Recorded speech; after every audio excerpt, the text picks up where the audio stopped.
Welcome, everybody. Anthony here with the Bulbaritos, bringing you a brand new live stream. And today, Burrito Gang, we're going to be chilling, hanging out, having a good time.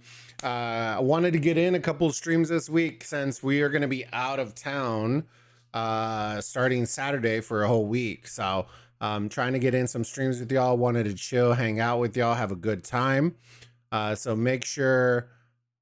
if y'all can make it, y'all can make it. I appreciate y'all. New Jack, how's it going, buddy? Good to see you. If you're here, if you're on THICC, use those emojis. Use all the things that we're unlocking right now. We have animated emotes on THICC as well. So if you haven't already, guys and gals, do me a monster favor. If you're on YouTube, let me see. This is going to be, in particular, this will be really nice if you are going to be wanting to do that. Misty, good to see you. Greetings. Go check us out on that one. We have some animated ones in there.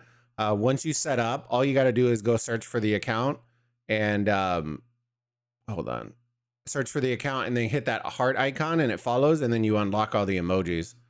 Give me 1 second. I'm gonna push this up real quick. There's the Bulba. Let's go, baby. All right, let me see. Pin the message. We're going to be doing some just chatting for a little bit as people filter in. We're going to be talking about some gaming stuff that's going on across the landscape. As y'all if y'all haven't seen on the channel, we did some Bulba Reacts type content over some of the rock stuff that's coming out. And that's probably something that we're going to be doing more of. Maybe we'll even do it with other people too. So we're going to be doing more of that. We have a lot of like other things that we can talk about as well that we are going to talk about. Some funny, but I may end up in the future lending more towards like try not to laugh content as well. That maybe is gaming related, maybe it's not. I don't know. Just having fun with it, enjoying it. So hopefully y'all stick around and have some fun, have some laughs, and then we'll trickle into some gaming after we do these. So I did write down some topics, stuff like that. That way y'all can have some stuff to view. And Captain, how's it going, my friend? Good to see you. Welcome everybody who's coming in from YouTube. I am multi-streaming, so if you hear me talking on both sides, it's because I have THICC chat open as well as YouTube chat. So if you don't know what THICC is a streaming platform. It's coming out swinging. Absolutely love it. It's all about creators for creators. And so I've been doing a lot more effort on there because the support on that side is a lot tremendous compared to YouTube. I don't mean in relation to y'all. I just mean the platform itself. Y'all have been killing it. We are a little under halfway from getting affiliate. We're at 36 followers. We need 75 in order to qualify for the affiliate program. So if y'all can do me a favor, if y'all are here and could do that for me, I'd appreciate it. If not, no worries. But it means the world to me. So we're going to be doing some different content today. We have a couple of things that we're going to chat about. And I did write some. If there is some stuff you want me to check out, I did enable links in the chat. If I have a mod here on the stream, then I need the mod message it in chat real quick. That way I can know if you're on or not. Do not send me sus links, or if I have to open it after or before we view it, then I will. I just prefer not to, but if we have a mod here, then I'll have one of the mods scope them out before we check them out. But I have a couple things already on here. THICC signings that just a lot of like content creators talking about it. Mrs. Bulba sent me one. It was like, my name is Jeff, a ghost that she wanted me to react to. So we're going to do that one too. The ninja drama, if you haven't heard, we're going to check out that, see what happened, all that kind of stuff. I'm here, but stepping out for dinner. Hey, no worries, Gambit. Just let me know if you come back. And if you're here and we're still going through it, then you can if you can help me out.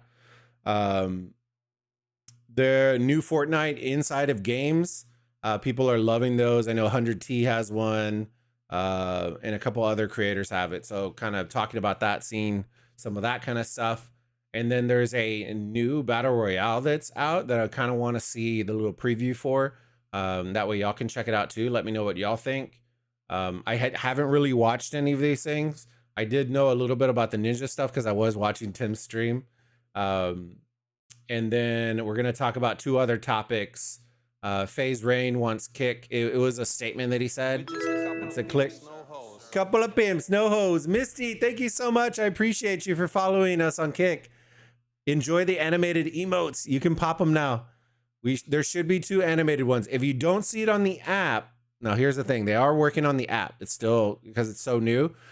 If you open up browser, if they don't show on the app, which I should pull up, if it doesn't show on the app, then you should be able to pull it up. If you have iPhone, just pull up Safari and then kick.com/Bulbaritos, and it should pop there.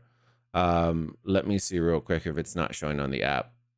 I brought it up to them, but they're still working on some stuff because I have checked it out on other channels and it's not an issue right now. So give me 1 second. Nah, it's still not showing. Piece of shit. Wait. Oh, okay, perfect. So then you should see them.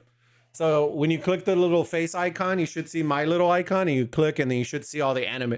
There's 2 animated ones. There's a hype one, and I'll pop that one for you because I absolutely love it. There's a little hype one, and then there's a rage one there too. So when you chat on Kick, you actually earn points and stuff like that. And then as we go through later on, you can use those towards giveaways and drawings and all that kind of stuff. So it's a really, really cool idea. All right, let me flip over real quick. Make sure y'all say hi in the chat if y'all are here hanging out. I'd love to thank y'all for being here. We're going to be crossing over, doing a couple things. Let me get Mrs. Bulba's clip. We'll do hers first. Hold on. Oh, Lord. I'm kind of worried. Hold on. All right, so she sent me this clip. It's "My name is Jeff Ghost." Let me see. Let me make sure it's playing on the right one. Okay. All right. Let me turn this up. Let's see how this goes. Oh, God. Oh, God. What is this? Switched over. Hey, Yami. Good to see you. Thank you, buddy. I appreciate you.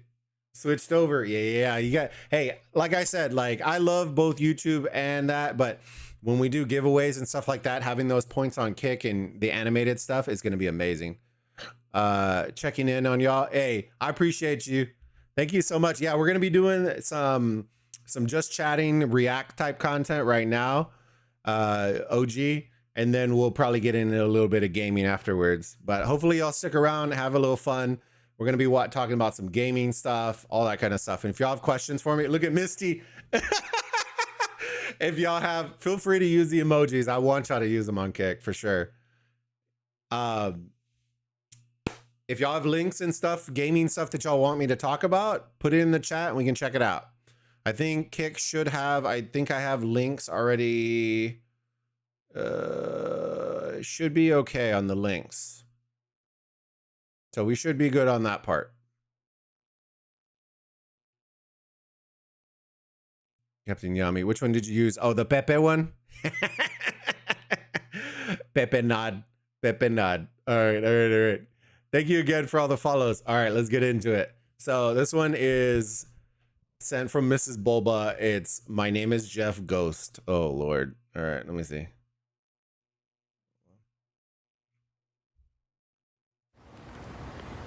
My name's Chad.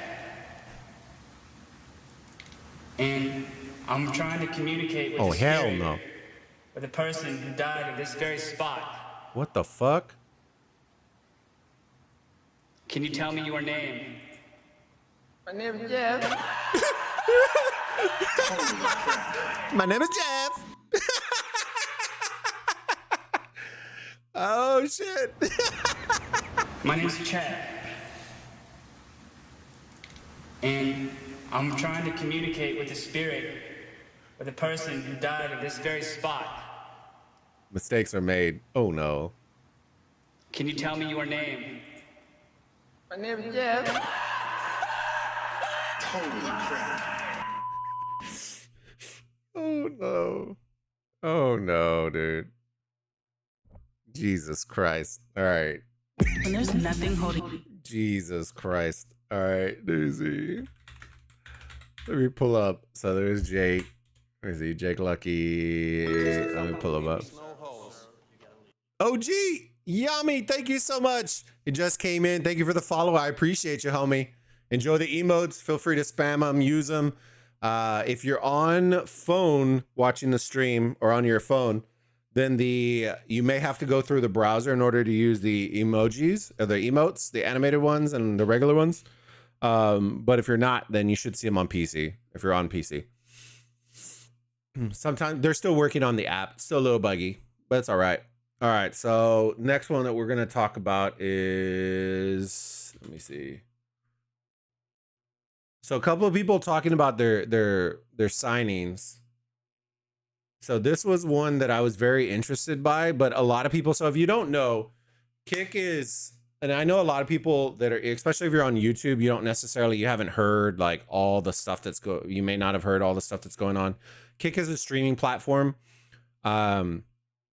that was basically set up to mimic Twitch, but be built for creators. So those of y'all who don't know, there's a high level, and I'm talking like high level stuff.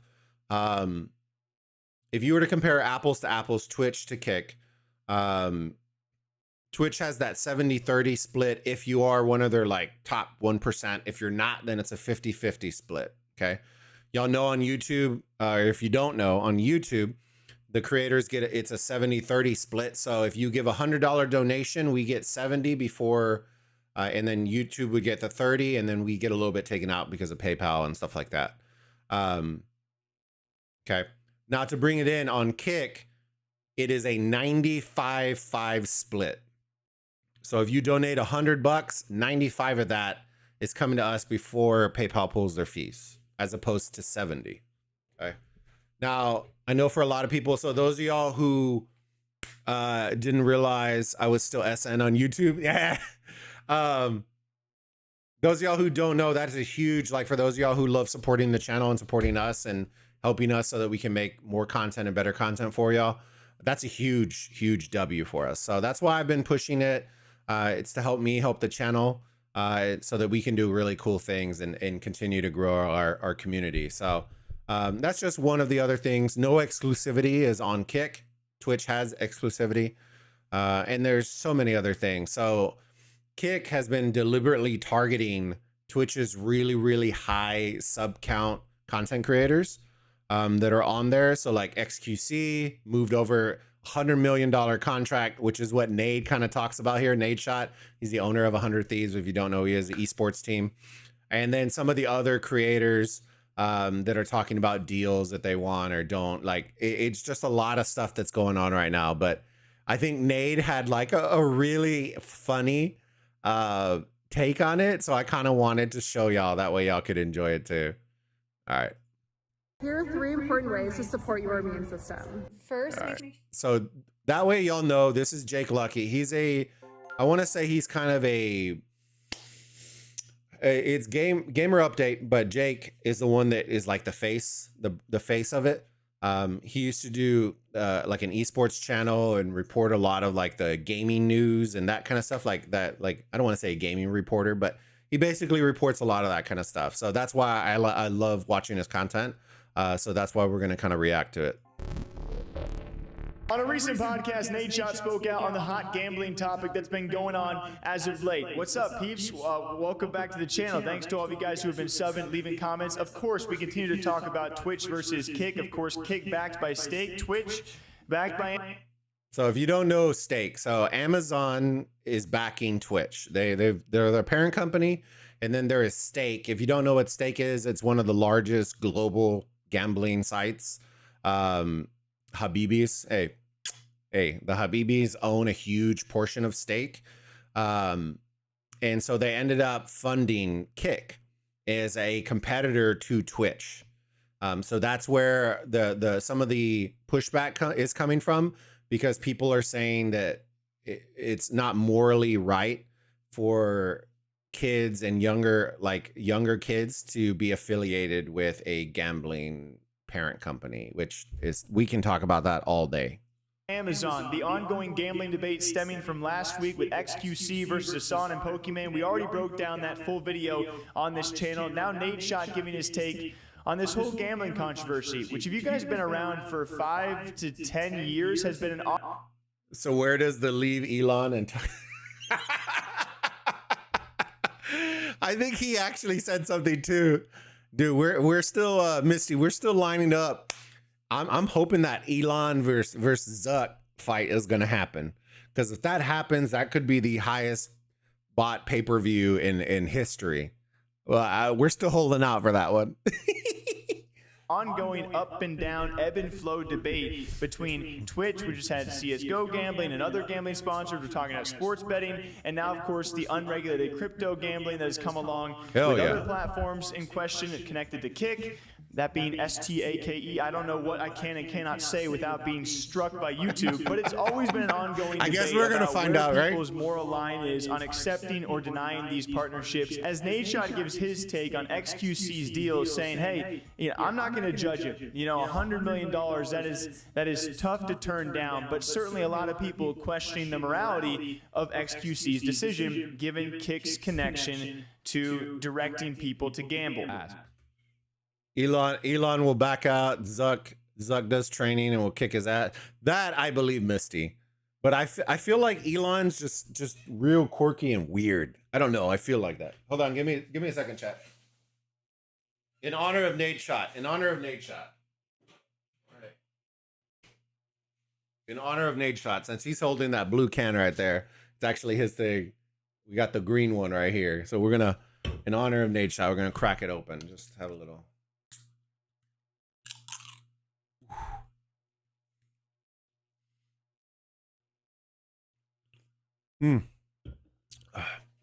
I watched that for free on TikTok. BLN.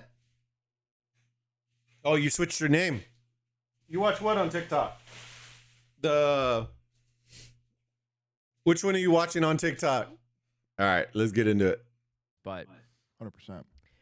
Now you've got like Hassan and Pokimane like questioning the morality of XQC and what THICC is doing, which, look, man, I've got a lot of respect for Hassan and Pokimane. We're not going to talk about all the stuff that Hassan has been wrapped up with like Doc and Nick Merckx and all this, but specifically for the THICC situation, look, man, I definitely think that people streaming on Twitch, all the crypto betting, certainly incentivizes younger kids to be more interested in crypto gambling. Like, I know personally people that should not have been gambling online, but because it's so easy to gamble with crypto, they did it when they could not afford to do it.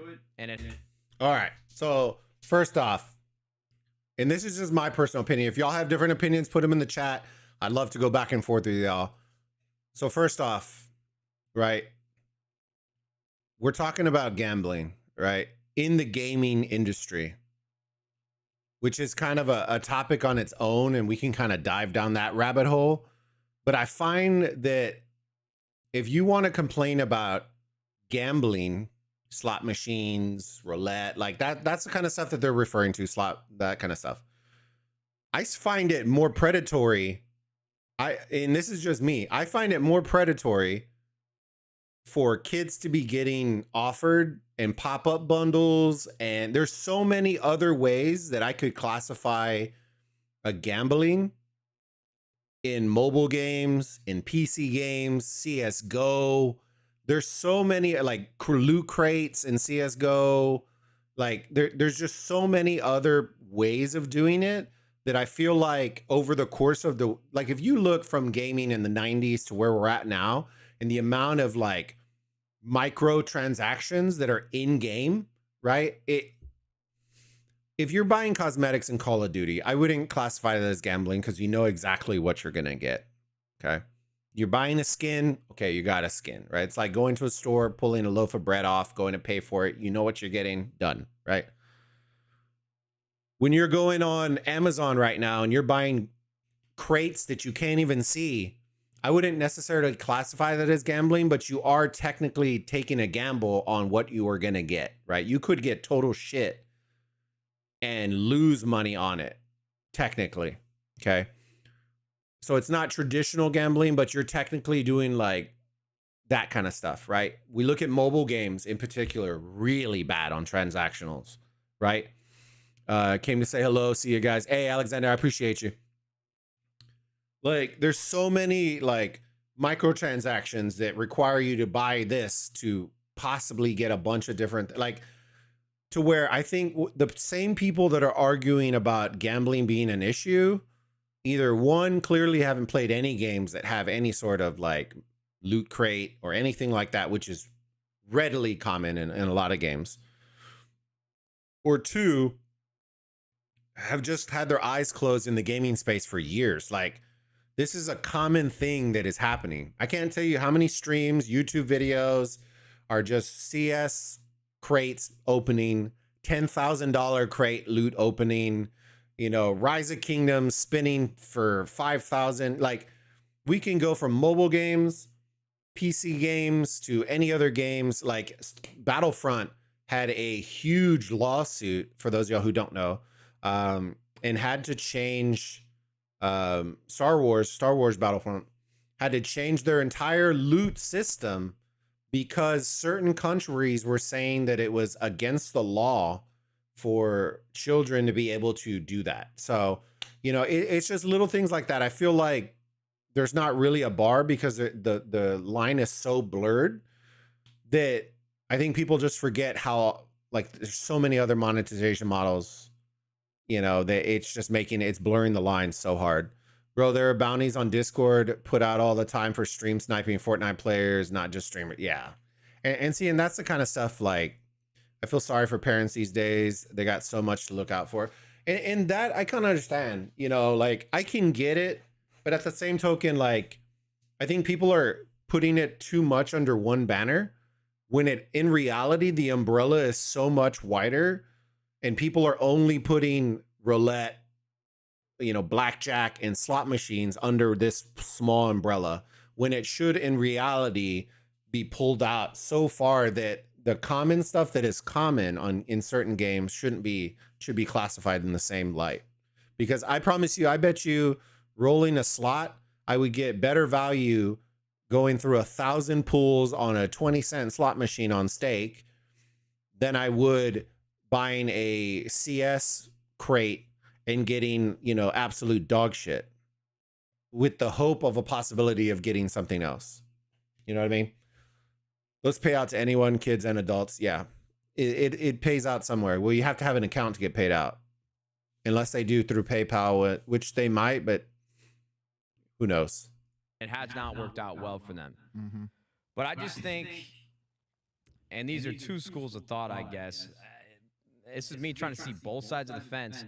Nowadays, with state sports gambling being approved, and it's been growing over the last few months, last few years, no matter what, even if XQC never touches gambling at all, and the entire website is backed by stake, no matter where somebody goes on the internet that's like 15 years old and impressionable, if they're looking for it, they're gonna find it. Exactly. They're gonna be exposed to crypto gambling or gambling in some capacity or another, and you just hope to God that they make the right decisions. Okay, so this is another thing for those of y'all who aren't in the tech space. I work in marketing, for those of y'all who don't know. And one of the large things that's coming down, for those of y'all who don't know, right, on social media, on Google ads, on all that kind of stuff, is what used to classify as cookies, right? You go visit you go to Amazon, right?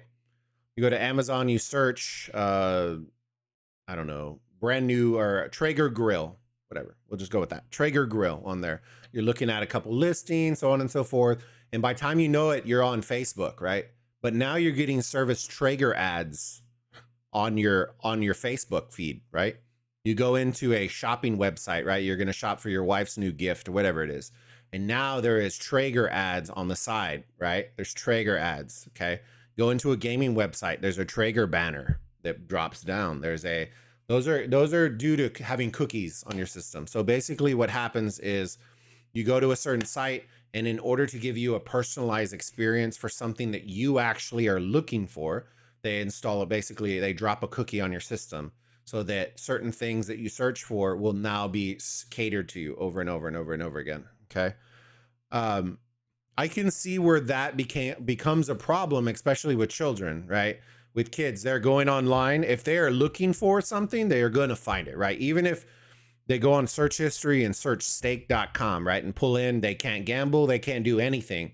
Guess what's going to happen? That computer right there is now going to pop stake ads all over the place, right? And it just becomes where I can understand why that's a problem. So a lot of social media companies are starting to backtrack that a little bit, right? Where they're not allowing cookies to be dropped. They're not allowing a lot of stuff like that so that you can avoid the whole predatory certain things. Like I know on my ads, like when I run them on our website, if you haven't gone on bulbaritos.com, there are certain categories that I will not ever, you should never see on my website. And if you do see them, then you screenshot it and you send it to me and I will fight Google. So I'll give you an example. Anything like weight loss related, like body shaming type stuff, not pornography, but like anything like that, you won't ever see on the site. Like I can deliberately expel and disallow certain categories to not being shown on the ads. But it's just stuff like that. Gambling is one that I don't have on mine. I have games, but I don't have gambling for advertising on mine, which is, I could take an L on that one, and I probably would take an L on those guys, but I just don't want my brand having ads that I just don't want on there, right? I don't want somebody to see the little blue pill underneath the rock ad. You know what I mean? Like it just, your thing is your thing. Nobody else is going to see that, but I just don't want that associated on that one. So I do find it very interesting though. Agreed. The games chance creates are worse than so-called real gambling. Yeah, it's pretty bad, Misty. And find feed pics on there. Yeah, no, I blocked the feed pics 100%. Y'all some sus potatoes. Y'all sus potatoes. Don't put themselves in a situation that they can't afford to be in. Nate Shot further goes on to say something we've seen the likes of Aiden and other creators at least question, that being he believes that if Hassan and Pokimane, no matter how rich they are, were given $100 million bag in front of them to accept the deal, he still thinks they would take it. People definitely jump on her. I just think it's the tone sometimes. Yeah. That's just my objective opinion. Yeah. Because, again, I think Pokimane actually makes a lot of sense. And I know she's really smart. But sometimes you just got to... And that's not even advice. She don't need no fucking advice how to handle her business. That's just my take. Well, she's... All right, chat. I want to see y'all real quick. Those of y'all who are on YouTube or on Kick, I want you to put in chat, if you were offered $100 million bag, would you take it? If you were a bigger creator, okay, and I'll put it like that because some people may not have like a ton. So I want you to think, if you were a larger creator, we'll say you're making 5 million to 7 million a year, maybe. That's probably a low ball for some creators, but we'll say you're making an average of like 5 to 7 million a year on a platform like Twitch. Would you leave Twitch entirely, y'all know what I'm saying, for $100 million bag to go to a different platform like Kick?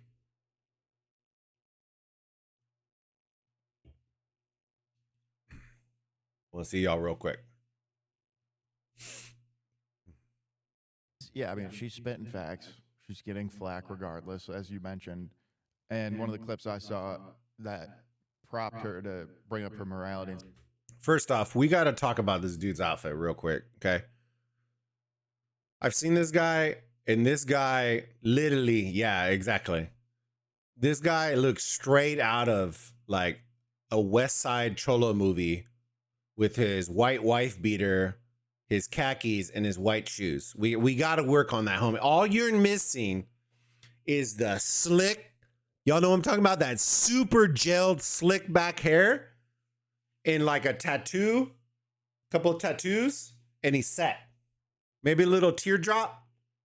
And he's locked. Stuff was people asking if she would go to Kick for like 10 million. She's like, I'm already rich. I don't need it. And that makes sense. But again, 10 million versus 100 million. 10 million probably doesn't move the needle for her, but 100. I ain't turning down $100 million, bro. You got me fucked up, brother. I'll go on there and I will crypto gamble 24/7, dude. At that point, man, it's The the homie. parents' fault. Hey, I'm just working over here. You're gonna pay me more than LeBron, brother? I would be lighting up, cash on fire, gambling crypto. I would sell my soul for 100 M's. Are you fucking kidding me, dude? We should clip this. We should send this over. King. Okay? I won't sleep. I will be your workhorse. You want me to pump blue chews and crypto gambling? I will do it all. You got me fucked up. That's the boy Nate, homie. Homie owns an esports organization, and homeboys out here just spitting facts. I think it's hard to say because, like, even with Pokey and a couple of other large streamers that are on Twitch that say that they would never move over. The problem is, I find that unless you're making like hoodles of money, a lot of them are in Cali. So millions in Cali is not the same as millions in Texas. Millions in Cali is going to go a whole lot less. You're going to get a whole lot less of a lifestyle. Not saying it's a bad lifestyle. I'm just saying location makes a huge difference, right? Like 10 million in Cali compared to 10 million in Texas is a whole other ball. Like you're not even in the same stratosphere. Like with Texas, you're out here buying a mansion. You could buy a mansion for $1 million, right? In Cali, you're probably buying what, a 2-bedroom apartment, 2-bedroom house, maybe with like little to no yard. If I had to take a stab at it, like it's night and day compared. Or if you're living in the boonies in Alabama, you know, if it's probably a whole lot cheaper than Texas. You know, $1 million is going to go further than a lot of other things. So I think that's the interesting take on it is, like, I think 10 million to her might not be because it's close to her number. But I think if you jumped it and upped it to like 30, I think that's when you start to get interested, because it's like you'll find out real quick if people are loyal to the platform, and I promise you they aren't as loyal to the platform as she thinks. Them kids, dude. Fuck them kids. Yeah, come Take on. away their fucking iPads. Come you know? gamble with Uncle Nate Shot. Let's fucking go. Get your mom's credit card. Steal I'm it. dead. Come gamble I'd with be giving Uncle you Nate worse Shot. advice. Oh Lord. Full degenerate, dude. I'd be ripping cigs on there. Be like, all right, now there's 3 digits on the back. All right, now you need to put those in right there. yeah. Bro, that's what we, back in the day, Microsoft points, trying to bait kids into reading off their codes. And he ends all of this by saying he would very much be willing to gamble, whether it's sports betting or taking a stake partnership to actually, you know, take that bag and promote gambling. So I guess we see where he falls on this. But at the end of the day, saying he's not going to judge XQC for taking a $100 million deal, because if you take morals out of it, I know that can be crazy to say. If you All right. Here's the other part, and I hate it when people keep saying this. They keep bringing the idea of morals into the conversation. Guys, you got Twitch streamers talking about morals on a platform that has had more controversy around morals than any other platform. You know what I mean? I get, you know, they literally launched hot tub streams. They had people licking, you know, plastic ears on stream, making like sexual sounds. Like, they've done so much raunchy shit.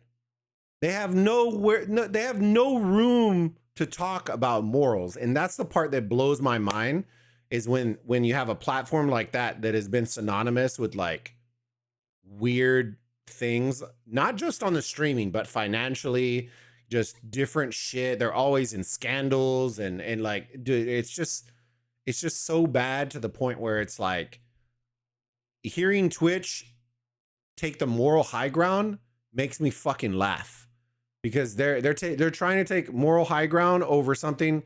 While yes, I understand gambling, you know, you don't necessarily want to promote it to children and stuff like that.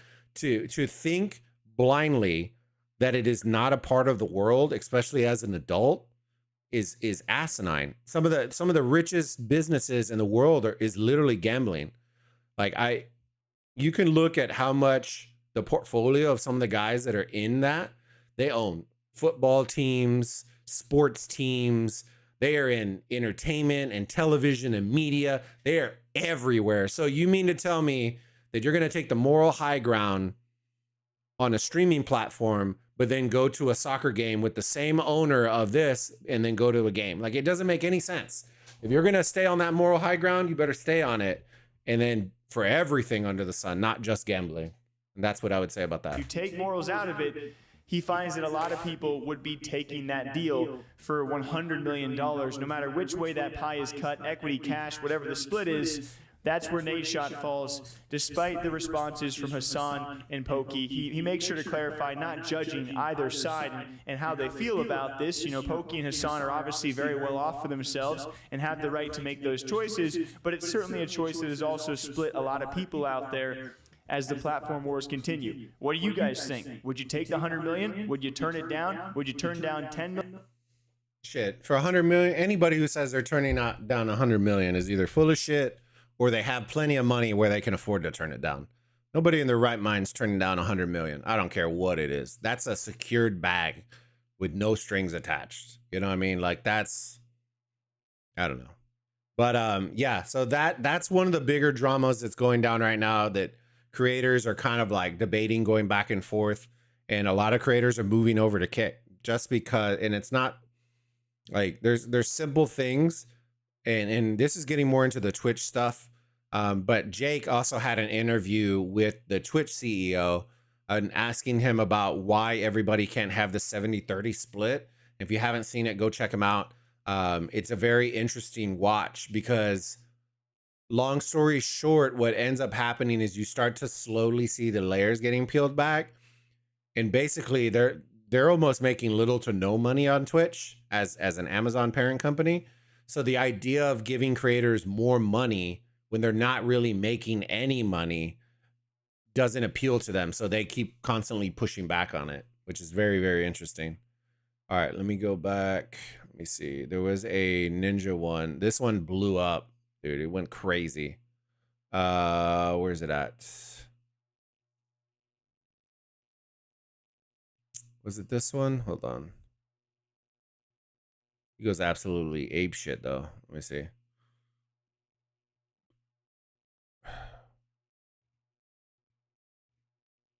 Oh yeah, he got super mad. It goes off on, oh yeah, here it is. Here it is. We'll watch the reaction stuff to it. We'll watch the reaction shit to it here in a minute too. Give me a second. This one was the one with let's see. Make sure. Okay, we got all this stuff. Come on, let me skip. There you go. Oh boy, what's up, peeps? Welcome back to the channel. Ninja under a bit of fire this morning for comments made on a stream, which we're gonna have several videos. All right, so we'll preface this real quick because I was on this stream before we dive into this one. So the whole thing was, if you don't know who Ninja is one of the top streamers. I was streaming that live. Yeah, so Ninja is, well, if you don't know who Ninja is in gaming, like, I don't know what rock you're under, but it was Ninja, Cloaksy, and Tim the Tap Man. They were all at Tim's house. He fired up a stream. They were absolutely banging out like drinks. They were hammering, you know, they were having a good time, right? They were having a good time. And then a couple of guys came in chat, a couple of popular guys came in chat, and Ninja absolutely just leaned into him, right? I'm talking like cheeks exposed, like claps, and people got really, really triggered. And so, like, I can understand certain parts, but for those of y'all who haven't ever drank that much, a lot of shit will fly out of somebody's mouth when you drink a ton. So I'm going to start at prefacing that, and then we can kind of chat through it. Videos on because there were some better parts of this stream. It was Ninja, Cloaksy, Tim the Tap Man for a few days straight, having some drinks, hanging out with the boys, and opening tons of CSGO cases. There were some great discussions during the stream, and although Ninja had a couple twisted teas in him and maybe a few too many drinks, which led to maybe some jokes being made that were probably taken seriously by the other side. That being when he talked about Ronaldo on stream, and even Tim the Tatman and Coxie during this rant were like, yo, like we like Ronaldo, and Ninja kind of just kept going in. So I gotta say, there were better parts of this stream. This was probably the not so great part, and with Ronaldo now responding, that's why we're covering it. So here's what Ninja had to say about Ron. So what happened was I sent him a dick pic, and I said, with a golf club behind it.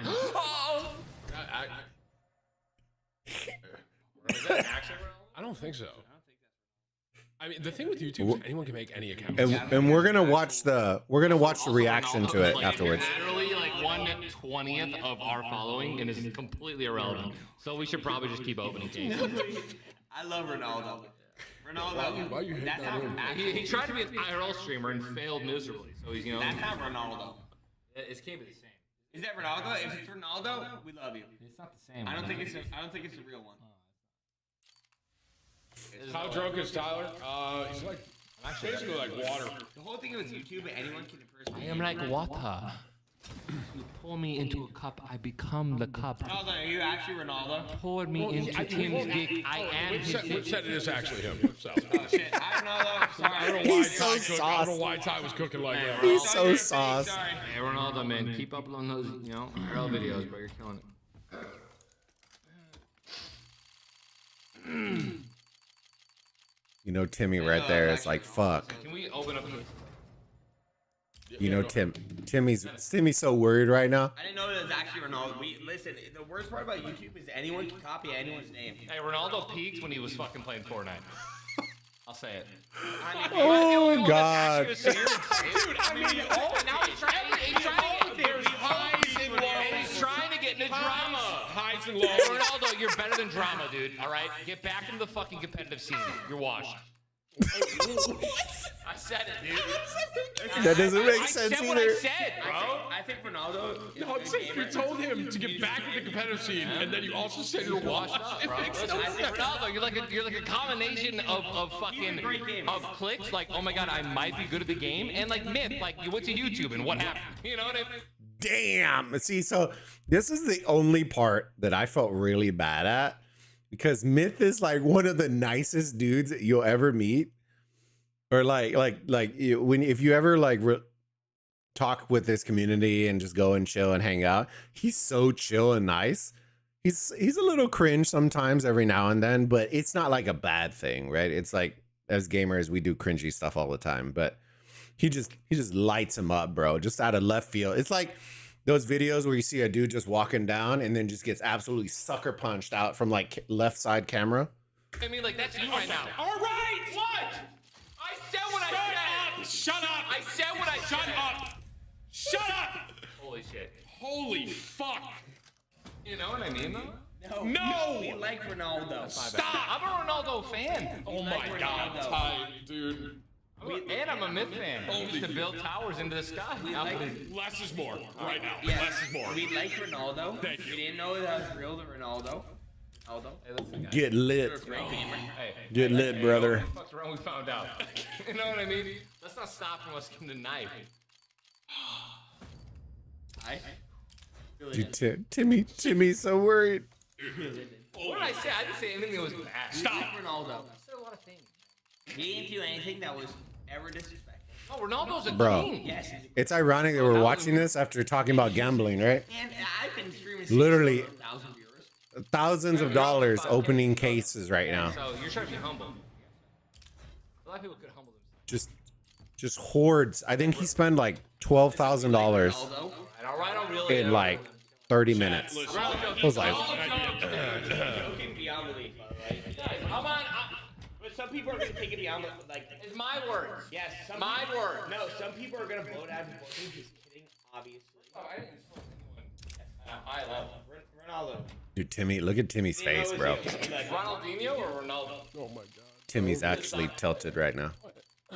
Full send, Timmy. Him is trying to order some magic. I'm just trying to get a knife, bro. That's all I want to do right now. You know, calling him completely irrelevant. I thought that part at first was a joke, and then it kept going and kept going, saying how he tried out IRL like a beautiful content train and wreck. failed miserably, and then saying he should return to competitive, but he's washed. it was just like just jab after jab, and you could even see in Cloaksy and Tim like maybe they should have stopped him like altogether, like a full-on halt as he just kept on going. It was bound to this was going to get clipped out and of course seen by a lot of people out there and probably interpreted in a pretty bad way. Despite there being some other funny moments, this one was, yeah, like you got to imagine if you're Ronaldo. I mean, I thought he might take this as a joke. It really depends on how someone like Ron takes the situation, because that's who Ninja is talking about.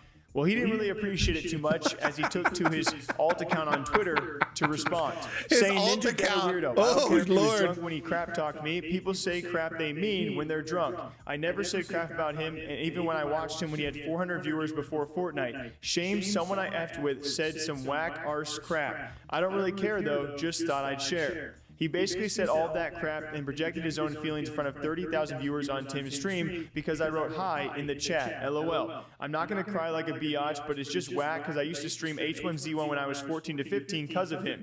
Y'all would get it. Not one person during quarantine and Fortnite's prime during that time held the same viewership. Not one. I decided to leave Fortnite during that because I hated my mentality in there. I could really say so much crap because I know crap people don't know, but I'm going to be a bigger person. Good night. And it wasn't until he said that where I kind of realized. Bro, you're on an alt Twitter account.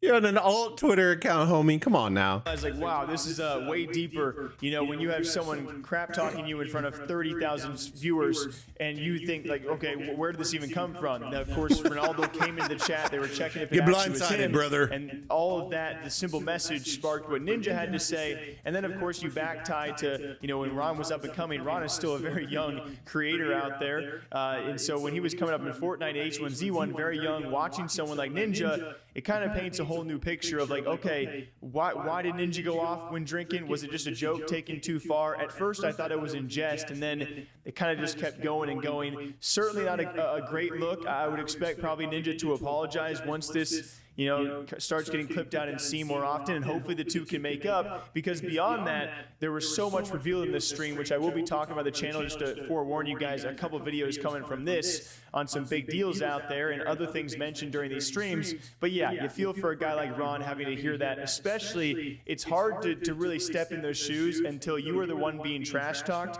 in front of tens of thousands of viewers. It's not a good feeling, man. Isn't that social media already though? Like, why are we like, bro, you're crying over spilled milk, bro. If somebody lights you up on a tweet, it's gonna be seen by more than tens of thousands of people. All right, so here was his response. Jesus Christ. Let me see if I can zoom through it real quick. Or we can skip the intro and stuff for y'all.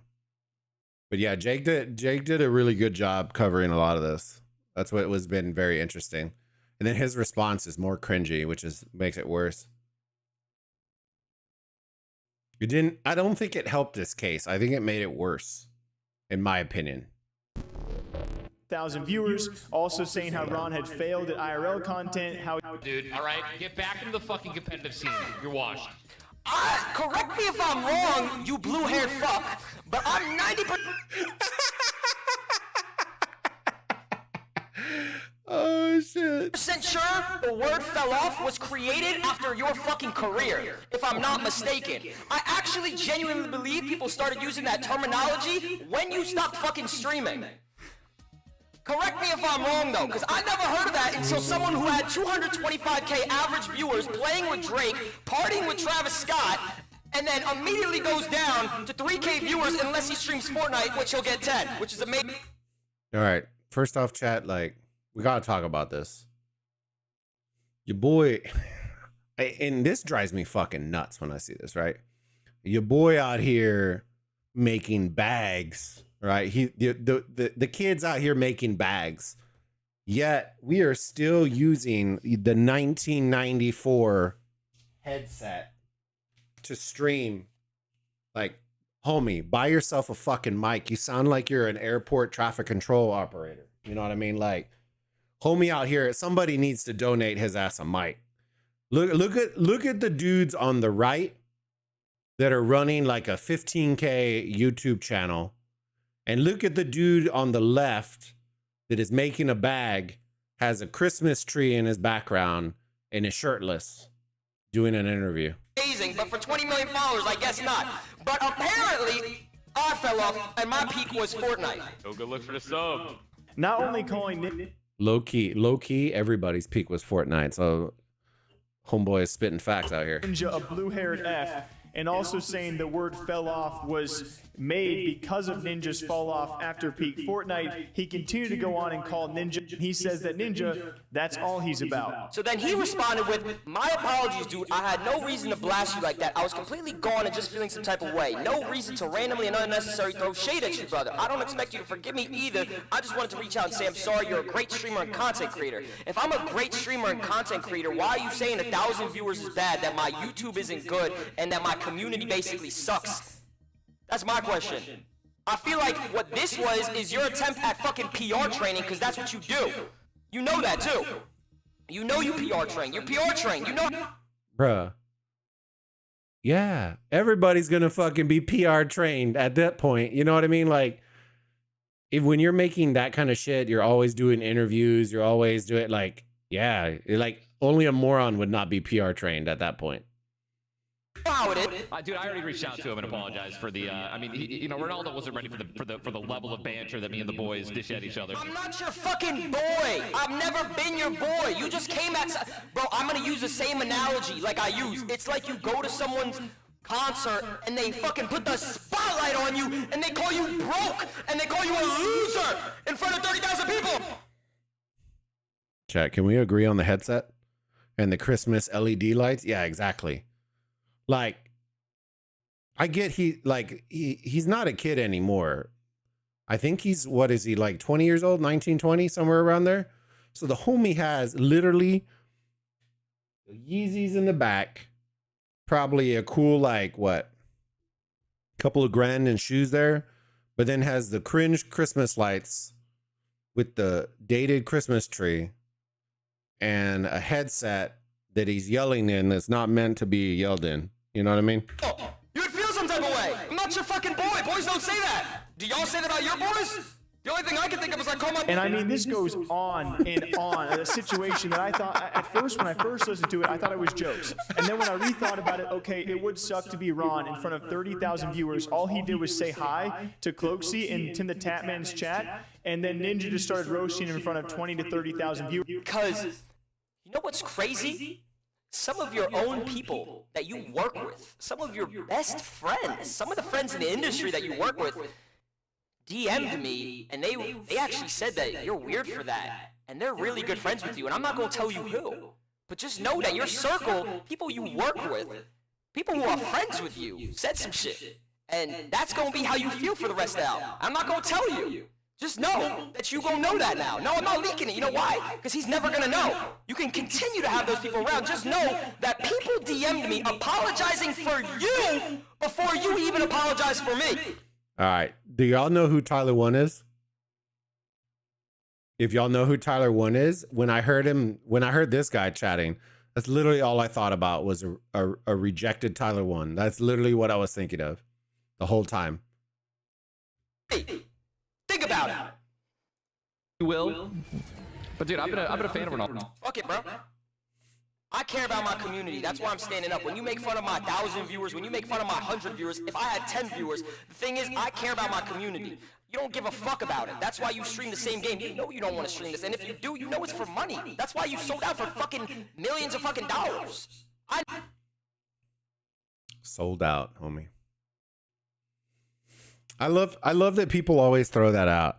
Like, I think it's kind of weird. Like, a lot of people will talk about like sold out and whatever. Like, guys, if you're leveling up, and this is just my personal opinion, if you are going to do something that you're good at and you can get paid from, you getting more money does not mean you are selling out.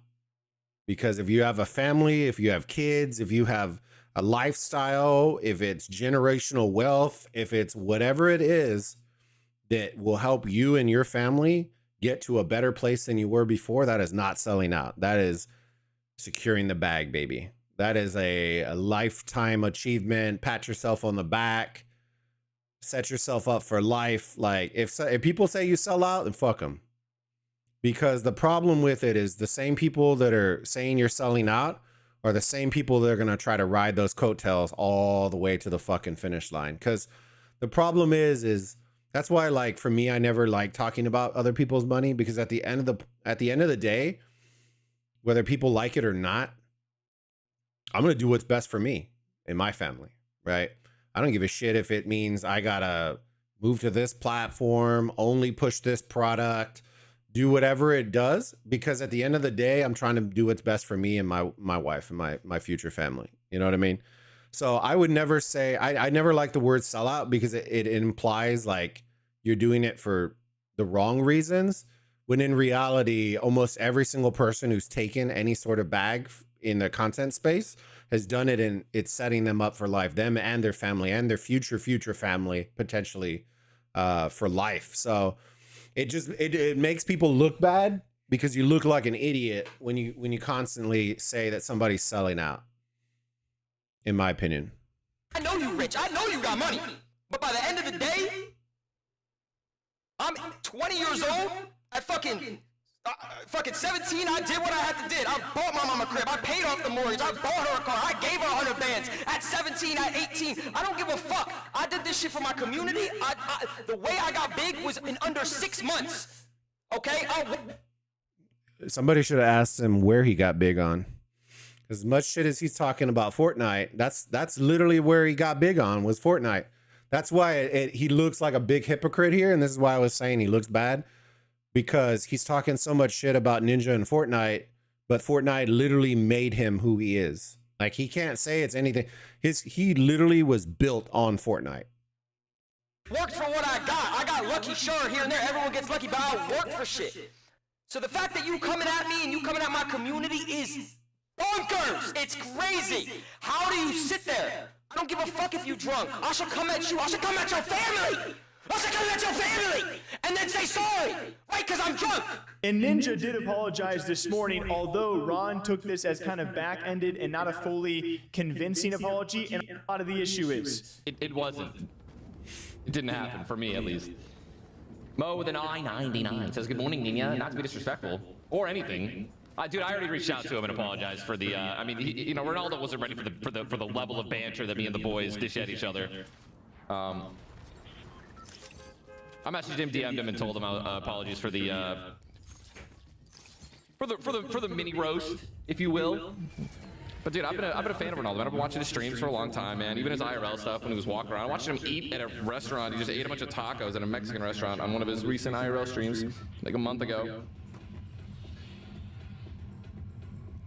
A few drinks too many in him on stream. Some people took it as jokes. We've all Ronaldo, done the shit person he was when we talking drink. about in front of 20 to 30,000 viewers did not take it as a joke. And then Ninja had kind of a half-hearted apology, which probably could have been done better. And then Ron fires back with all of this, which some people say, yes, you know, defend yourself. You, of course, have the right to do so. But then again, other people might say maybe he took it too far with some of his responses, because what Ron fired back with was not the same ammunition that Ninja fired first with. But I'll say it, I mean, Ron didn't fire first. He ends his stream by saying, "I never said anything bad about Ninja. I've always had his back and been a fan since day one." So yeah, that definitely sucks. This whole situation is just, I mean, where you guys stand on all of it. As we'll see what happens next between Ninja and Ronaldo. Do y'all believe that? I don't believe that. That was way too much energy to believe that was true, in my opinion. All right, we're gonna check out this one. Naraka Blade Point. This is a battle royale that I keep seeing stuff for. Let me see. Where's it at? Dun dun dun dun dun dun dun dun dun. Hold on. Where's the trailer? Was it a trailer? I don't know. Let me see if it was a trailer.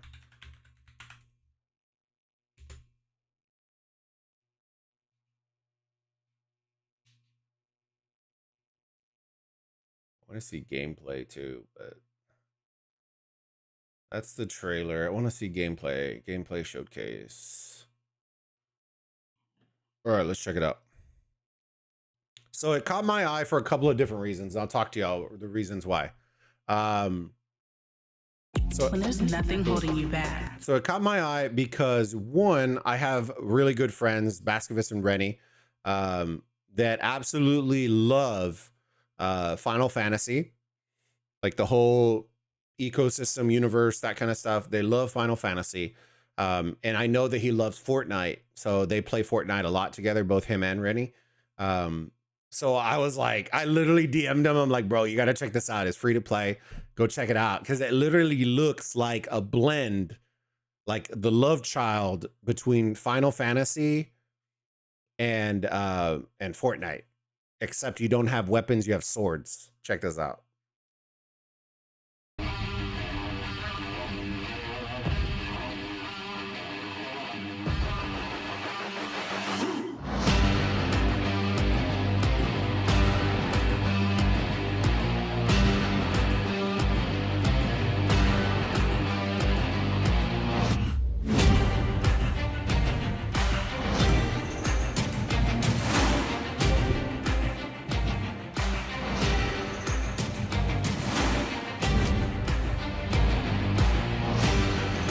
I would suck something vicious playing this. Good Lord.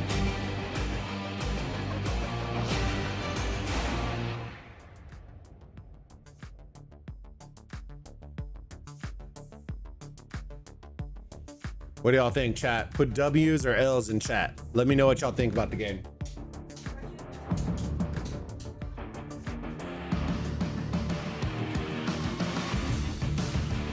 What the fuck was that? Was that a gun? Whoa, whoa, whoa. What the fuck was that? Okay, so first, I think that's a gun. Is this Titanfall? What's going on here? Was that Titanfall? Literally the Titan falling down? Oh, hell no.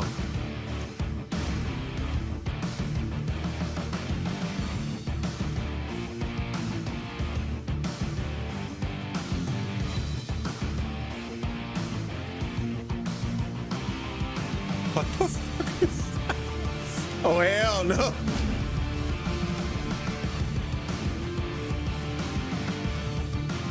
Oh, it's a circle. Oh, shit.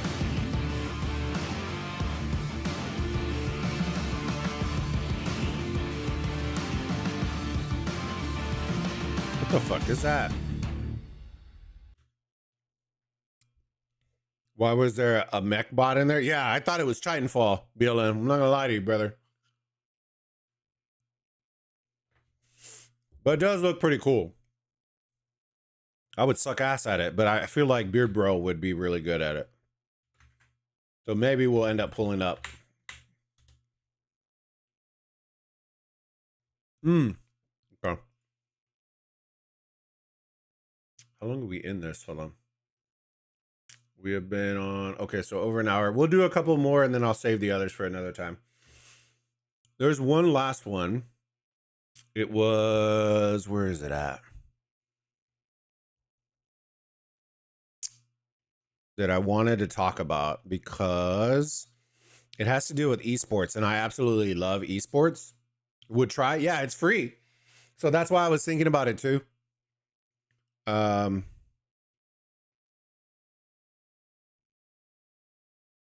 did he talk about it?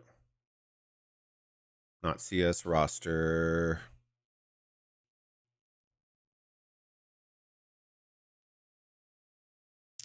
It was, where was it at? CEO 3040 denies. Nope, nope, nope, nope, nope, nope, nope. Dang, where did it go? Hold on. 100 Thieves loses 2.5. It should be a very popular clip. Let me see.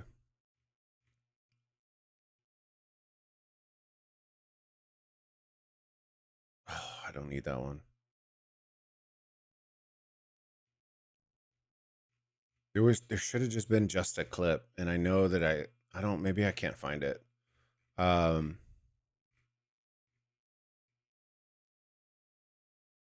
have sworn Jake had the cover of it though.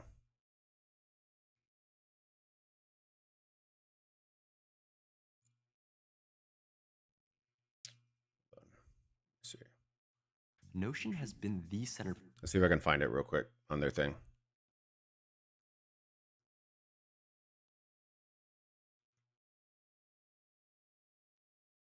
Onto a different organization. We're not going to spoil that. We'll wait till that announcement is made. A lot of rumors flying around in CDL offseason, which always happens during roster mania. But I think what people are surprised by most is the lack of noise that has been made by our camp and our team. So we wanted to bring on John and Jacob, and obviously I could have probably done it. Everyone got a little bit overexcited and thought, you know, these franchises are worth 20 million or 50 million or whatever. And now the pendulum has swung, in our perspective, actually too far, where people are like, these things are worth 0 or they're whatever. You can't even sell it. Like, nobody wants to buy those. So actually, like, the reason why we're still in LCS, the reason why we're still in CDL and all these other leagues is, like, we actually think that they're worth much more than 0. But if other people are going to believe that, and we're going to create a healthy ecosystem, we actually have to show that these businesses can be real. You know, and here's the esports part. For those of y'all who don't know, I'll stick to Fortnite probably and Rock. No worries. It's free. It's a free game, so it doesn't really matter. So with esports organizations and Call of Duty in particular, for those of y'all who don't know, they made up a franchise league a couple years ago. But the buy-in for the league spots, there was only, I think, was it 12 spots? The buy-in was $25 to $30 million per team a couple of years ago. This was during COVID, pandemic, all that kind of shit, right? The problem is, if you were to ask any of these teams, they are not making a profit. They are not making money. If anything, they're losing money. Okay. And so the debate has been coming through as to what teams are going to do, because right now, it's like, think of it like the housing market, right? Right now, the houses are buy high kind of deal, right? When you could have gone a couple of years ago and a player's salary or a house cost you 200. 2 years later, right now, due to, you know, inflation and the market and all that, you could be paying 450, 500 for the same house you could have bought for 200 a couple of years ago.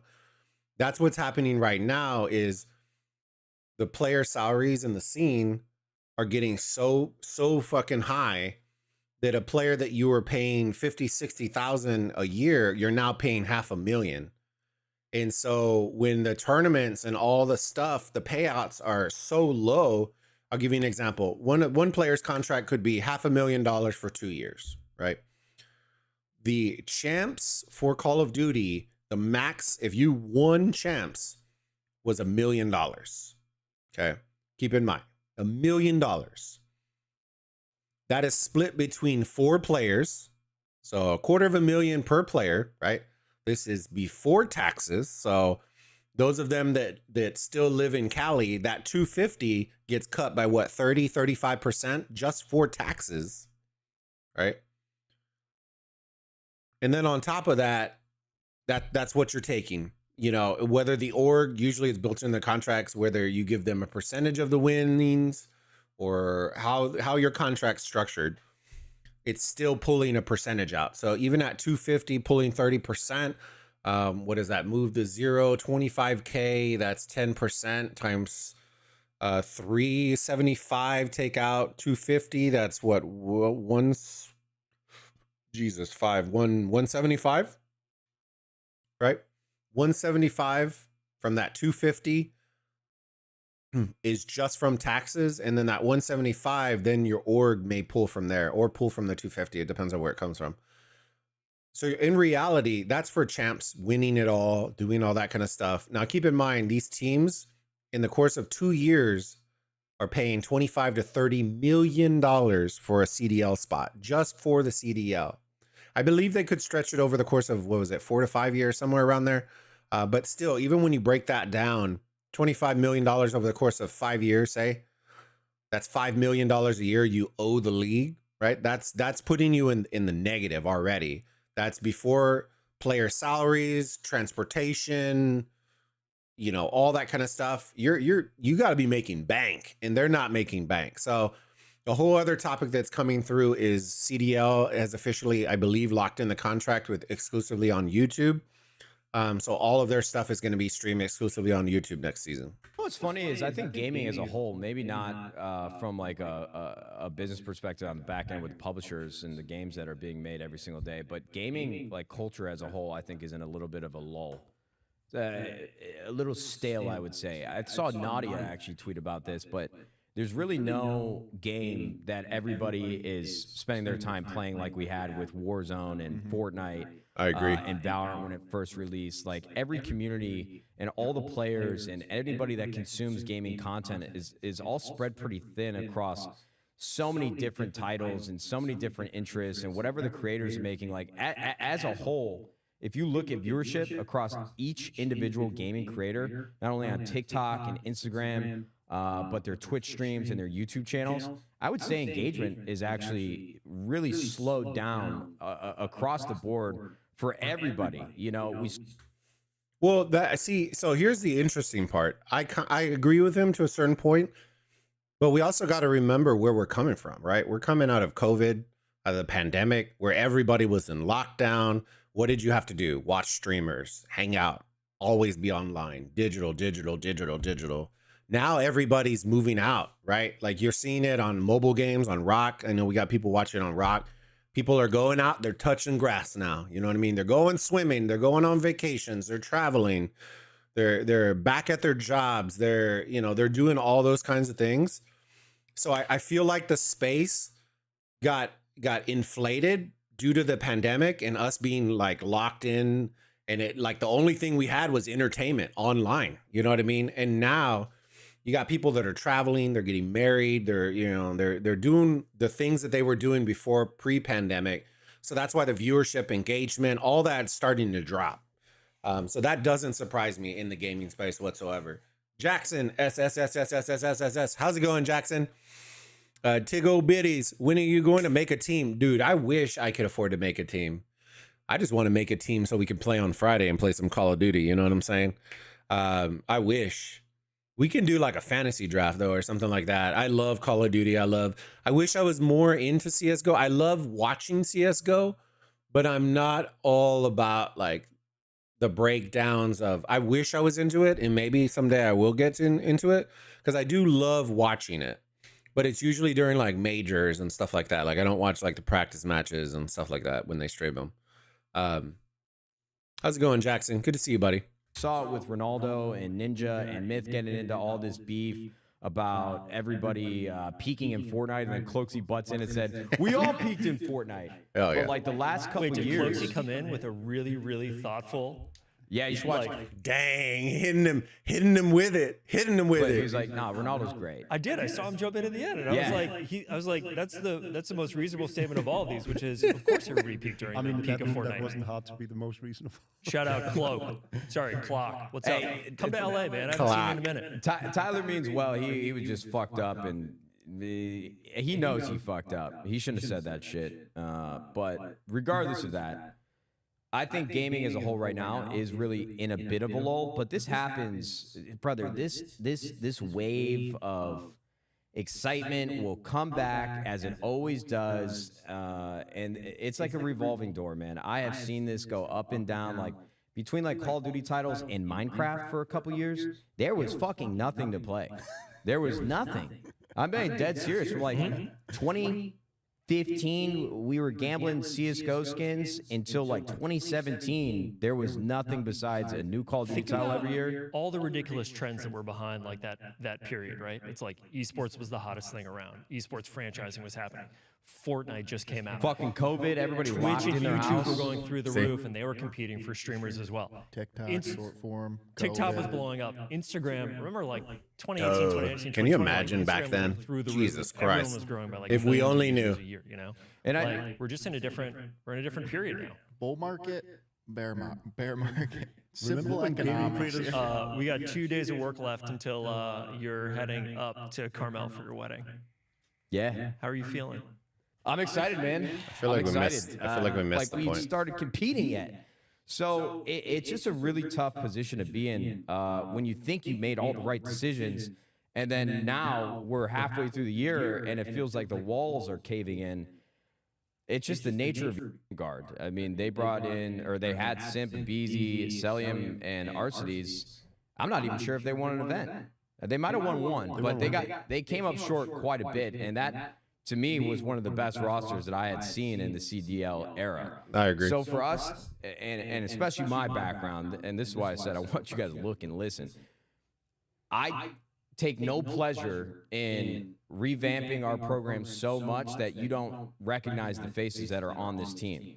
You know, when you have players like Octane, Envoy, Kenny, and Draza, and they deliver championships for you, you want those guys to be around forever. Yeah. And unfortunately for us in the situation we're in, that is just not the reality. And like Jacob and John, that happens with every sports team. We're making the best decisions for all the information, with all the information that we have in front of us.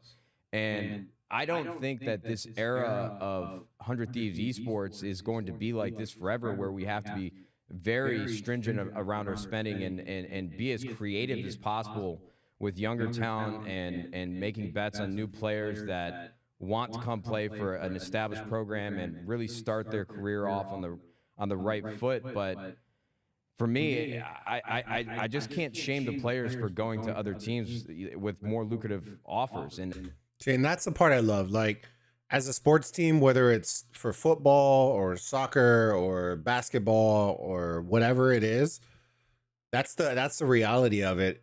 A lot of times is that you're going to have so many superstars at some point that you can only pay X amount of people, right? You know, you're going to lose some.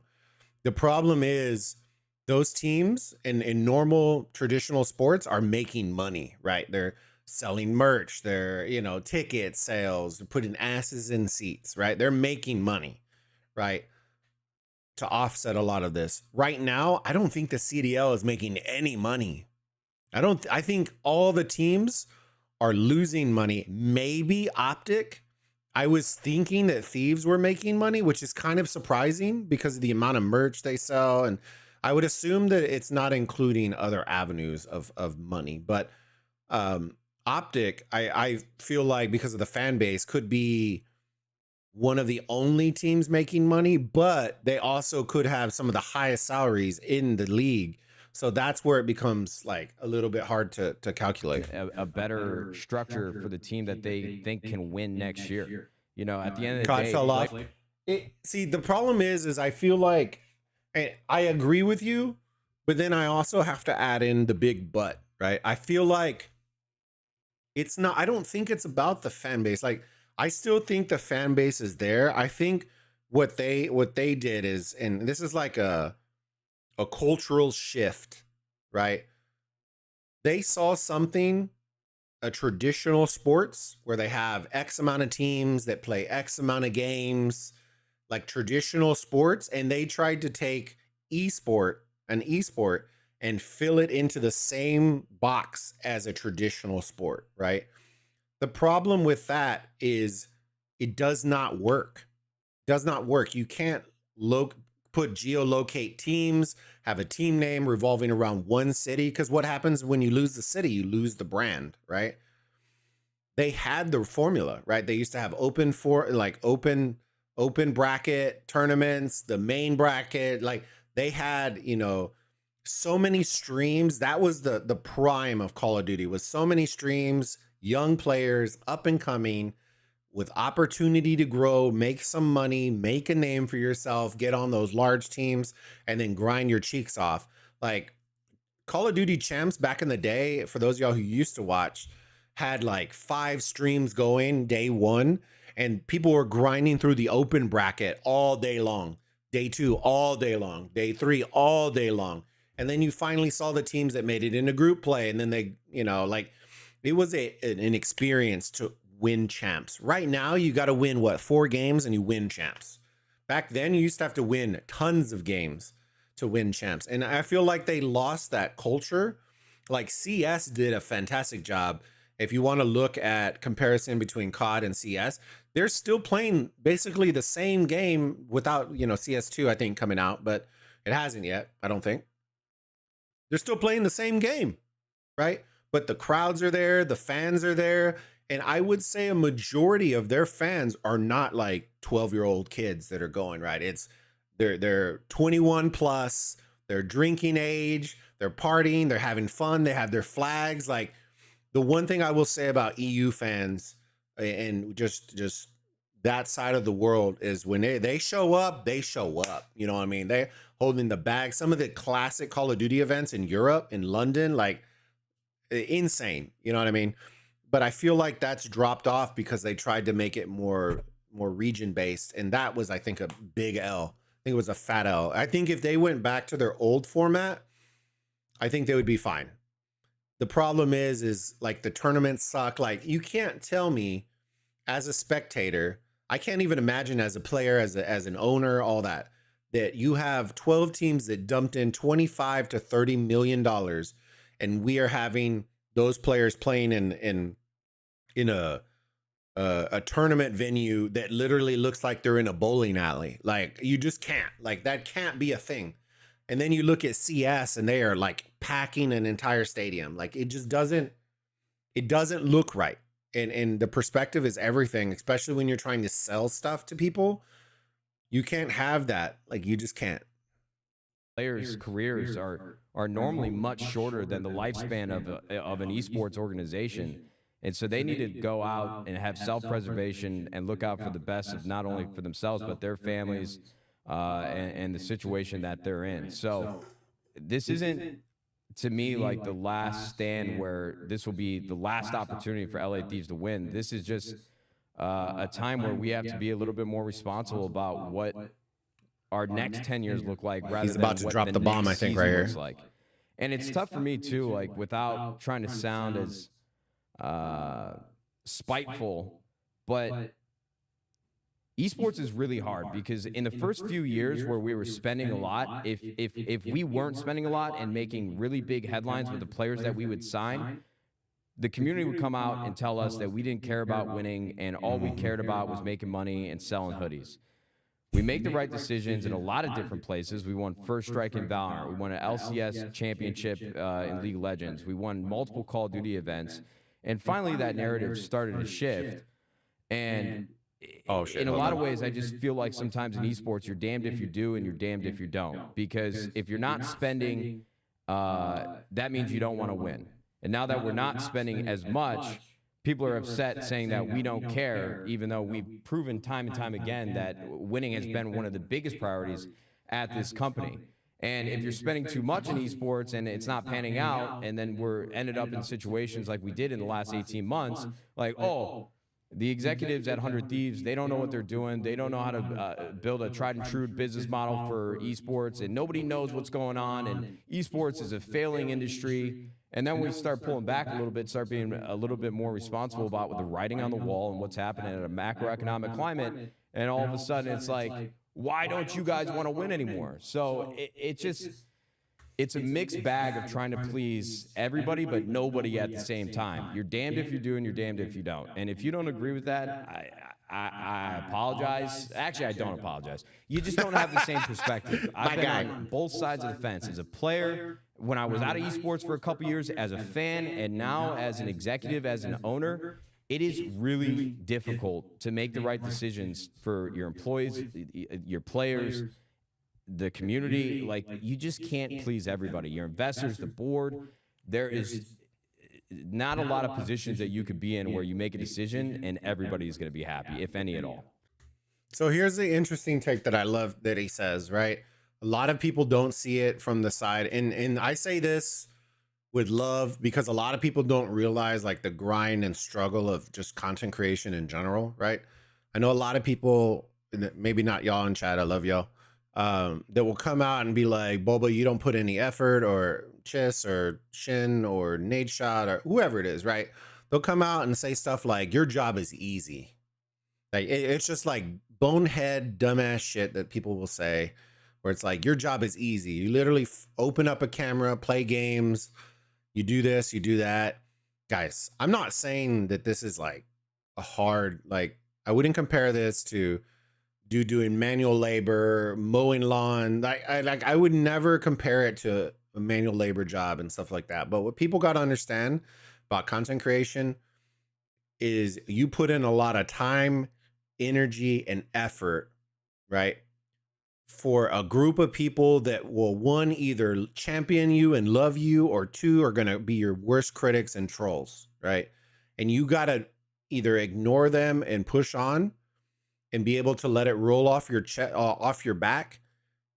So it's more of a mental battle, I would say. It's still physically like, I don't think people realize how hard it is to be energetic for 10 hours straight and not be boring. You know what I mean? It is hard. Even just doing like really animated casts. I know y'all love when I used to cast. I was casting for like 13 hours a day on Sundays. And to maintain that same energy, even when people in chat were talking shit or had rude comments or you're fat and ugly or whatever it was, to just let it roll off and understand that at the end of the day, you're going to have your ride or dies. They're going to be there with you. They're going to support you and champion you. Those of y'all who are able to be here know it. And then you're going to have those trolls that are going to come in and dip in for 5 minutes just to talk shit and then leave, right? That is one of the hardest parts of content creation, is being able to produce a viewable, enjoyable piece of content that people will love you for.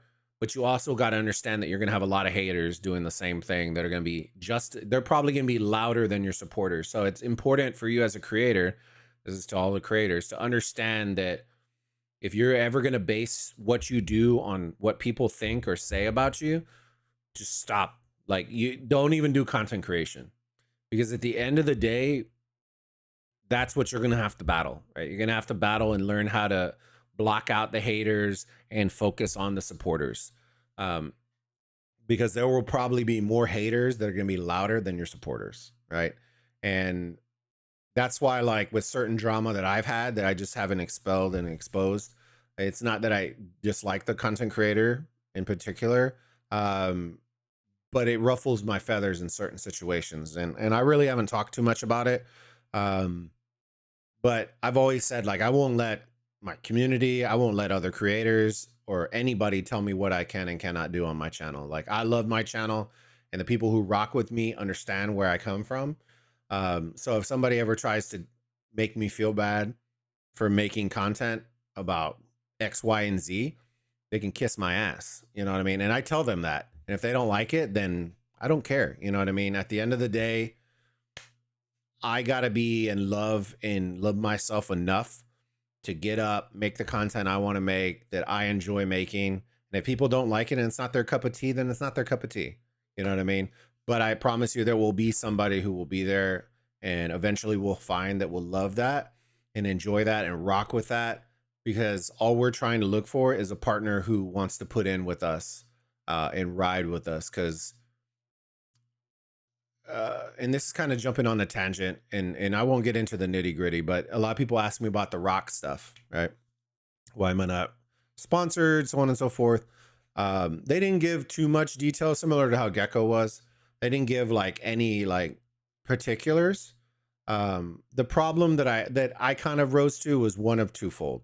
Okay. One, I'm a pretty vocal content creator. Y'all know that already, especially around Rise of Kingdoms, which was the sponsor, right? I'm pretty vocal about it, but it was constructive criticism, right? I'm trying to make your game better, help you build it, do all that kind of stuff. I probably put more hours, energy, and effort into building Osiris League than any creator, including Chiss. Okay. I'm not ashamed to say that, because I know that for a fact. I've put more hours, energy, effort, long nights, rebuilding graphics to everything.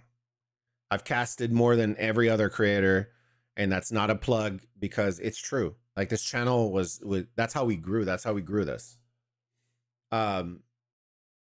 And so in reality, I felt like I put a lot of skin into the game. So it gives you a little bit more of a leash to voice your opinion on how you can improve the game. Okay. Whether that's true or not, that's just what I believe, because at the end of the day, we want the same thing. We want the game to grow. We want it to be better. And I felt like they kept missing the boat when it came to community feedback and how to make things better. And so I vocalized it. And I've been vocal about it for years about it. So I definitely think that contributed to it. And I don't regret it, because at the end of the day, That's who I am. Like, I'm constructive about it. If you don't like it, then fix it. If you don't want to fix it, then vocalize that you're not going to fix it, and I'll let it go. You know what I mean? And then the other part, I think one of the creators had like a hand in it a little bit, because I went in on him a little bit, and at the end of the day, that's who it is. I have my reasoning. Maybe one day we'll leak that, but it won't be today. So we'll let that go. I think over the longer term, I bet people will just realize that 2018 to 2021 was just like this huge aberration, and are going to have to look at that separately from the entire history of esports, because from the early days, from when you were playing up until about 2017, like none of the teams were super well funded, right? It was like we're gonna pay people as much as we're making from our sponsors and from what we get from the publishers, right? And it was only during this crazy kind of like 4-year period when there was so much invested in teams that teams were losing a lot of money. And I think we're now going through what'll be a year or two of transition. And I think on the tail end of that, it's going to get back to where we started originally, which is what we make from our sponsors and what we make from the publishers. We are going to reinvest in building the best teams we possibly can. But that's what we can afford. But I think what's important to share, though, is not that we are holding esports to a higher level of accountability or a different level of accountability or profitability than other parts of our business. This is a change that we've made across everything that we do, whether it's esports or content or apparel or high ground or juvie or what we're doing with the video game. We are asking all of our businesses to hit a threshold level of break even for next year, because we've heard very clearly from, like, again, our investors in the market and the amount of money that we have in the bank, like, we need to show that each of those businesses can stand on their own 2 legs, and each of those things are healthy, and then collectively they support each other or they're better with each other. But I think the days of just having something that is losing millions of dollars in the hopes that it might be worth more in the future, I don't think those are smart things to continue doing. Yeah, and let me just kill one misconception as well, because I see this a lot, right? A lot recently, especially. Ooh, that accent! I love it. Our Fortnite game and everything. I, in my position, could sit and want as much money as possible so I could keep building competitive rosters, right? No one is more invested in having a bigger budget than I am. And I can unequivocally say the bets that we are taking as a company do not influence the esports budget negatively, right? Like, these are things, if anything, these are things we should be doing, because this will inevitably allow us, assuming they're successful, will allow us to put more money towards esports in the long run, right? So these are all great things. What we're doing right now is just making sure that esports can stand on its own 2 feet without any interference from any of those projects, right? So here's the last point I'll make before we dip. So Nadeshot came in, and I can't find the clip in here. It was on this thing where they talk about that on their championship run, not this current season, but the previous season when they won the championship in Call of Duty, they actually, even winning the championship, were in the hole $2.5 million in the season. Now, I don't think that has to deal with the earnings. I don't think that has to deal with like merch sales. I just think as a whole that he was talking about the cost of fielding the rosters, sending them to tournaments, hotels, all that kind of stuff racked up to be $2.5 million. And here's the part that I was talking about earlier that I'll just kind of finish off and end it with this. The scene has changed so drastically with player salaries, like locking them in long term, to where people are just relying on the salary. Okay.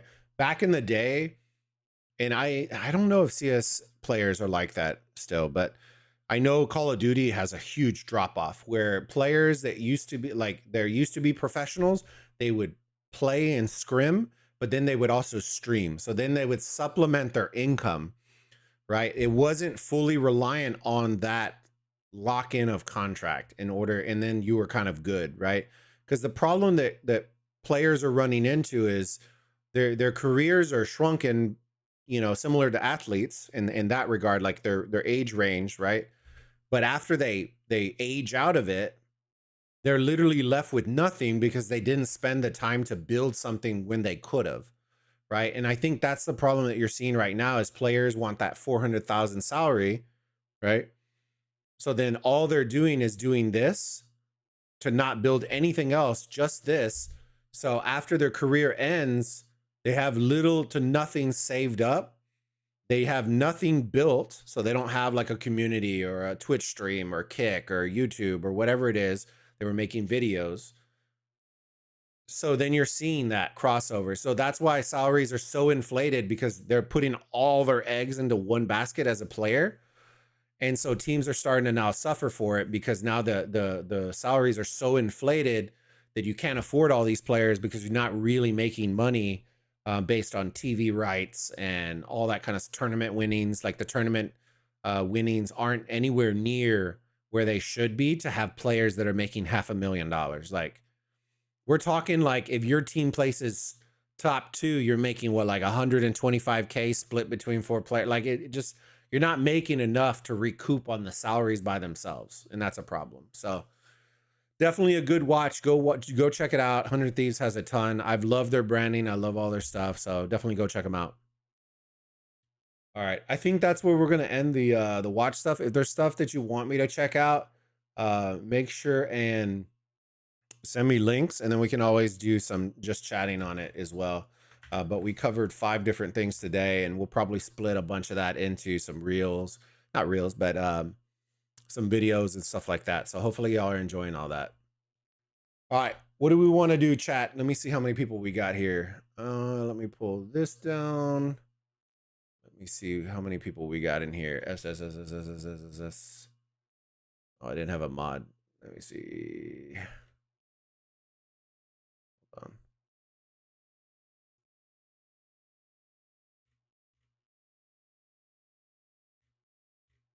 Hold on. If he keeps popping an S, I'm about to ban him.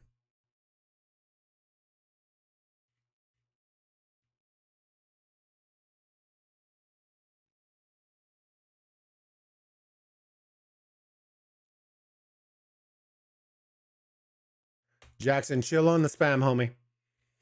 That's the warning.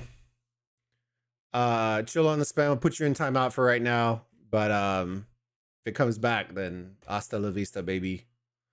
All right, give me 1 second. Let me see what we want to do. Let me see. I don't think we have anything on Rise of Kingdoms to check out. Let me see. I still need to do my Diablo stuff, so I may switch over to Diablo. Yeah, I don't think there's shit. I think people are talking about the civilization shit, which is dumb, so we'll just leave that where it's at. Let's see. Yeah, I think we're gonna hop in Diablo. I think that's what we're gonna do. So like, give me 1 second, chat. I need to move over the Kick stream, which is, where are you at? Right here. I gotta shuffle a couple of things over, and then we are good. 1 second. That. Let me fire up some music while we do all this.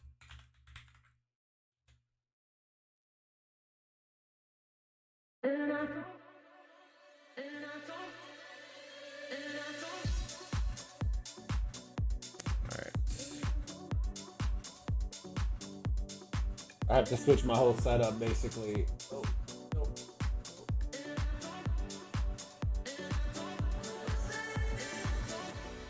Then I'll update my League Commander got confirmed on the Instagram today. Yeah. Y'all excited for it? People are raging over it, and I love it. People are already all upset. They're already all upset about it.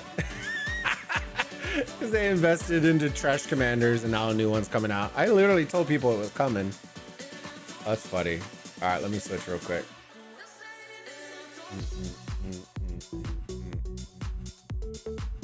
Let me change it to getting hot in Diablo 4. Hot in her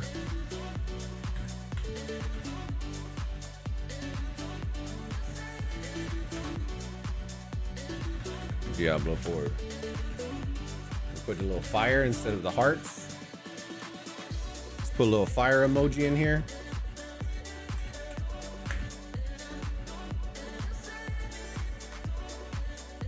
Hot in her.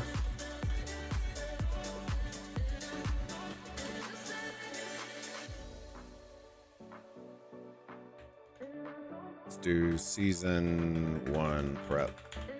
Whoops. All right, hot in her. Diablo 4, bang.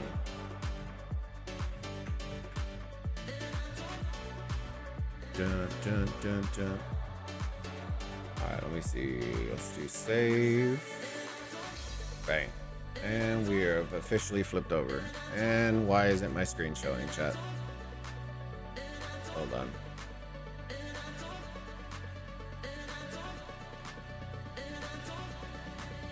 Damn it, dude. Hold on.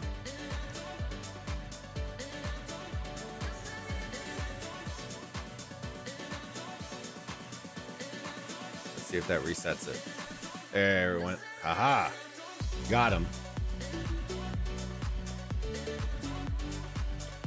Bum, bum, bum, bum. I gotta get my Lilith statues before tomorrow. So that's what I'm gonna need to do. Give me 1 second, chat. I'll be right back.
El Diablo. The new commander is amazing. I can only imagine. It's Cav, so you know it's got to be good. Just in time to wreck top 32.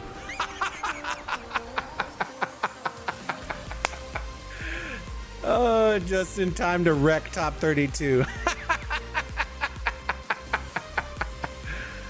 Oh, shit. Woo, that's a good one. That's a good one, chat. Y'all excited for it? How bad do y'all think it's going to wreck top 32? Because, you know, they're all about competitive fairness, of course. Of course. It's all about competitive fairness.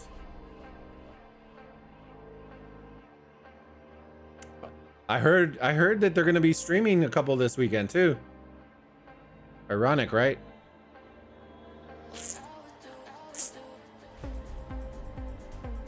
%50 skill damage? Busted. Busted.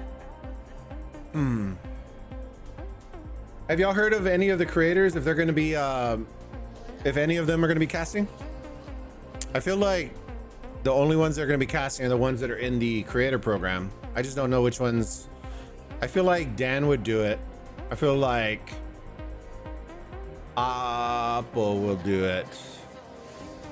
Ploto probably will too. Chiss will be playing, so that's G. Drago might, but I don't know if Drago's in the program. I don't know anybody else. I'm glad new commanders are good because I'm caught up with all my commanders. Yeah, that's what's gonna be good. All right, let me bring up the map on our website because I need to actually do a whole zone. If you are looking for anything Diablo 4 like region related, definitely go check out the website. We have all the regions already there. Oppo would be a good caster. He has a lot of energy. He does. He does.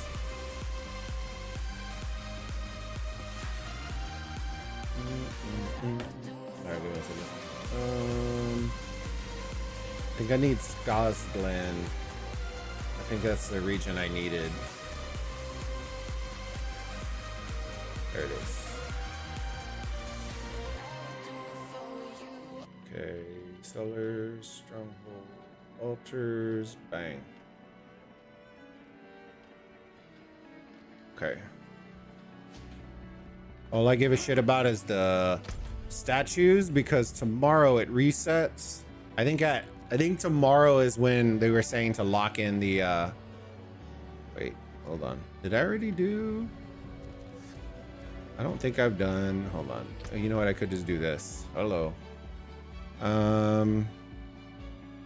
Altars 34, 34, 31, 34, 28. Wait, did I do them all? Wait, whoa. Did I do them all? 28, 28, 33, 33, 34, 34, 31, 31. Oh, I did them all. Hey, oh, I thought I was missing a zone. What else can I do? Side quests, those don't carry over. Strongholds, I've already done, I think, all of them. Dang, chat, we're good. We already covered it all. 51, 56. So this one has an area not discovered. So these two have areas not discovered. Those are easy W's right there. Scotland. Okay. What area isn't discovered though? This one should be. It's just some random piece that just doesn't. It's probably like just a random fucking piece.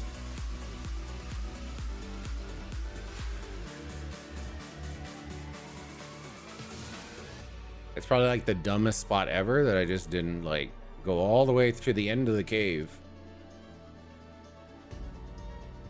Literally one small ass piece. I'm never gonna find it, am I?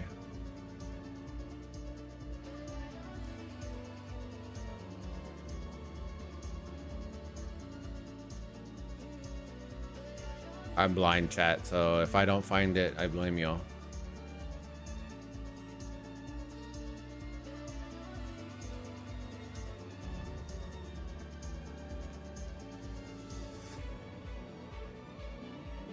It's all the way over here. Jesus Christ. Oh, it's not that. Man. Y'all see it, chat? Y'all tell me if y'all seen it. Yeah, we'll be on vacation, so I'll be living my best life. Should be a good time.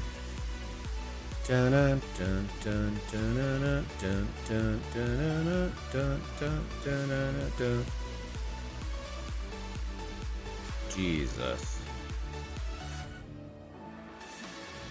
Dang, bro. I gotta find this shit.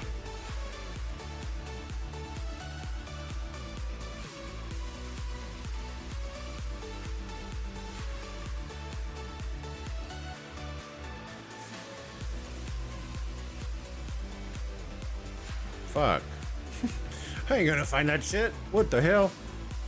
Those are dry steps. Okay, so the other part is in here. Let's see if we can find it in here.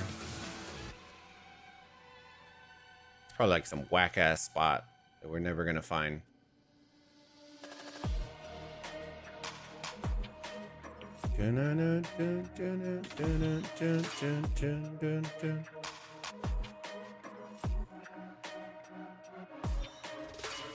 Oh.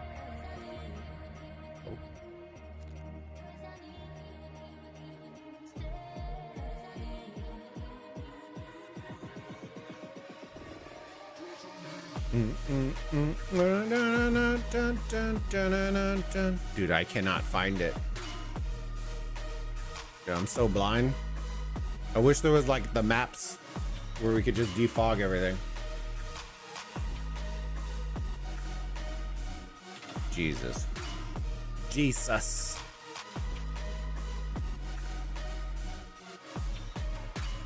Dang, I ain't gonna find that shit.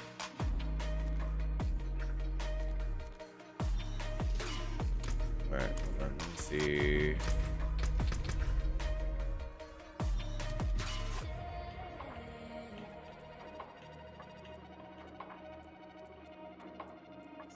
See, I know a lot of people are chilling because the new season starts on the 20th. But the reason that you want to already be working on the map and trying to unlock it is because I believe starting tomorrow, that officially goes towards unlocking your renown for season 1. So everybody's going to be doing the statues, doing all that stuff, trying to get all those done. I think we're going to go with the druid next round. I think that's what we're going with. We're going to get a little sweaty with it.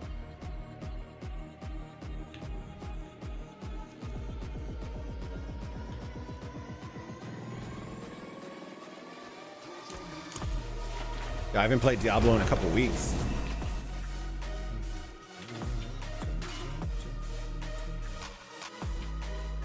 Let me close out some of these windows real quick, baby. If you're on Kick, thank you so much. We are 2 followers away from hitting 40.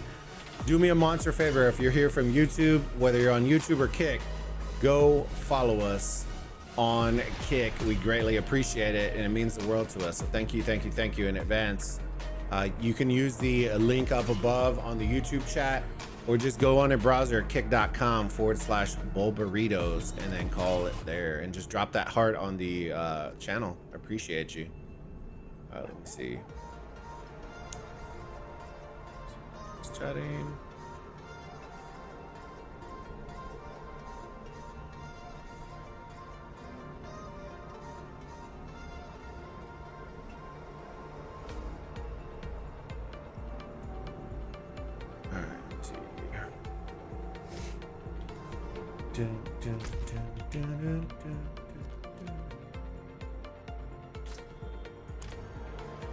Oh wait, hold on.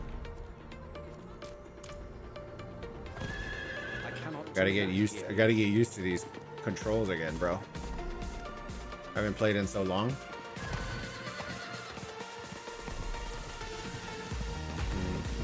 And I think the druid gameplay is gonna be real weird and different for me.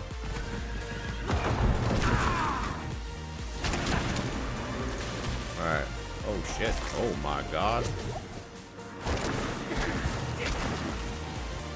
Alright, which one was the tentacles again? Oh, was the Y? Alright. Oh shit, I'm frozen. Oh hell. That's not good.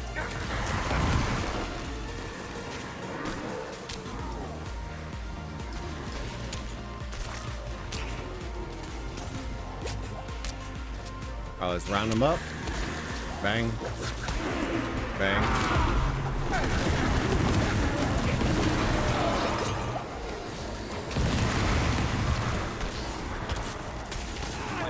Oh shit. Oh hell.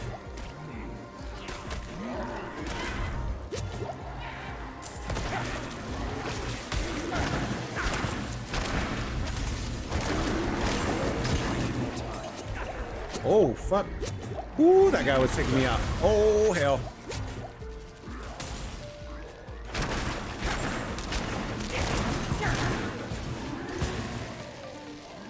I'm not ready yet. Oh my god. Oh my god.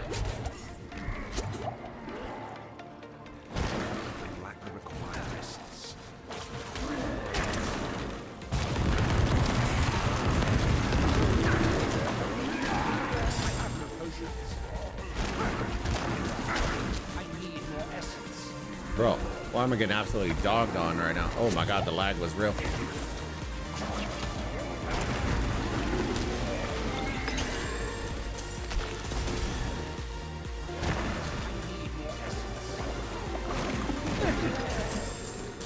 Some close calls. Being a little rusty there. Yikes.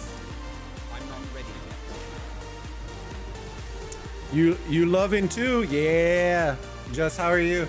Yeah, I really do love the loving Diablo, man. It's so much fun. I'm just waiting for season 1, which is kind of why we've been off and on. But either way, I'm excited for it. I think it's gonna be real nice. Look at those weirdos on the beach and shit. What the hell? What the hell? Oh, it's this thing we gotta go do. How have you been, Just?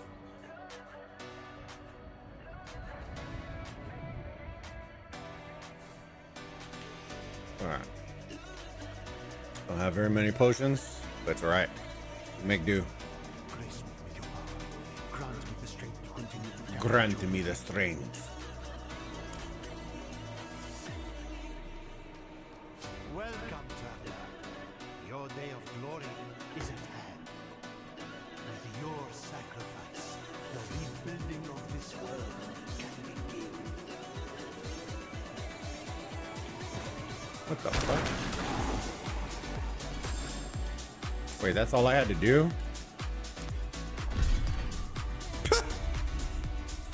What? What? Yeah, Diablo is probably the best game right now.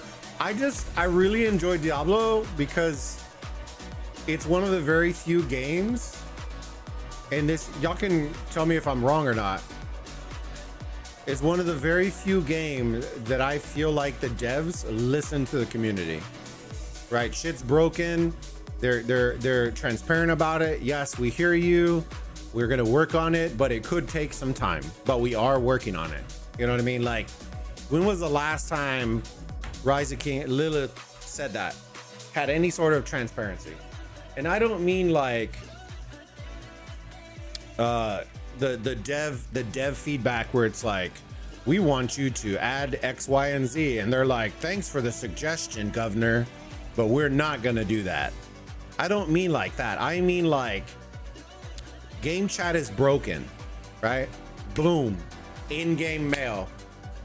We hear everybody, game chat is broken. We have been notified. We are working on actively working on a fix. Blah, blah, blah, blah, blah. It has been fixed. Or we'll notify you when it's been fixed. And then when it is officially been fixed, it shouldn't break again. You know what I mean? Like, or at least not in the same day. You know what I mean? Like, that blows my mind how that's even a thing. What in the hell? Why is there so many people here? You know what I mean? I don't know. I always felt like it was like the corporate answer all the time.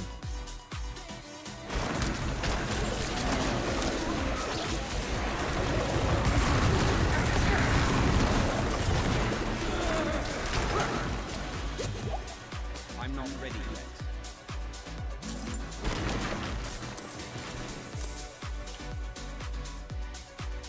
So many years on Rock, I already forgot about how to be treated kind of not. Yeah. It's not necessarily just that. It's like, people gotta understand, like, I think they take it as me being critical of stuff. It's not even about that. It's like, if I'm gonna come out and put in a ton of effort in your game,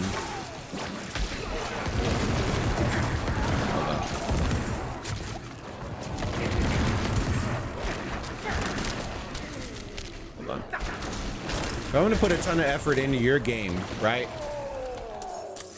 I expect some sort of transparency. Like, I'm putting a lot of energy and effort into it. Like, why is this guy not dying, bro? Is he a god?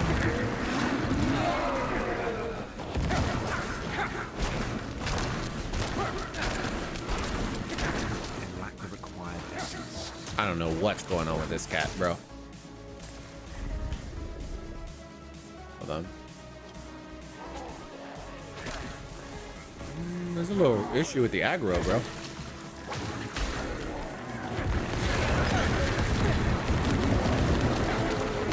This guy has to be glitching, right? He has to be twisted.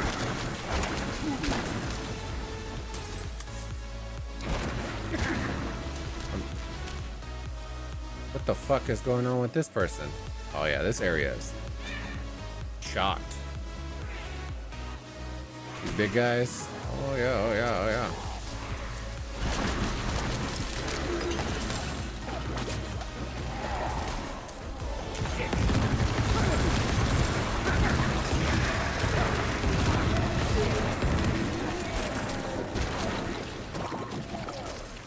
We just shit out some gold coins. Infantry City theme took 3 years. Alex Museum already 3 months. It's just, well, so here's the problem, right? They're just, and I said this, and I still believe it, right? They've been focused on all the wrong shit, and that's the problem, right? Instead of new KVK modes, they should be working on updates for their shit.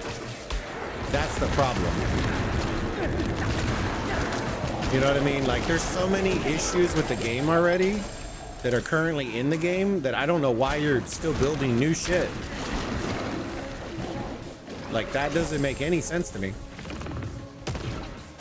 That just tells me the priorities are wrong. For example, there's so many Olympia updates for a game mode that nobody watches. But then it took 4 years for Osiris League to get any sort of remote update. And then when you do an update to Osiris League, you completely nuke the entire viewership of it. So it just doesn't, it doesn't make sense. Coming from a marketing side, which is literally what I do for a job, it makes zero sense why you would nuke your own game. All you're doing is crippling your own game. And yes, the creator program is a good asset. The problem is it is 3 years too late. You're literally launching your creator program when you're going down the hill, not up the hill. And that's the problem, right? They're literally launching it when they've lost a ton of creators, as opposed to incentivizing creators to come in. Like, I think right now what you're seeing is you're seeing an influx into the creator program, but they're fresh off the boat creators just looking to get in. They're not invested creators, which is an issue. All right. All right, I did that one.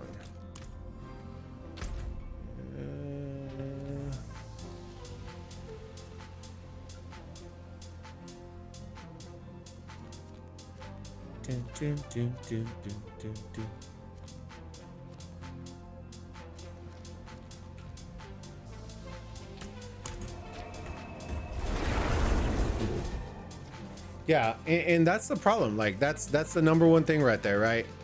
Is the commander is an issue, right?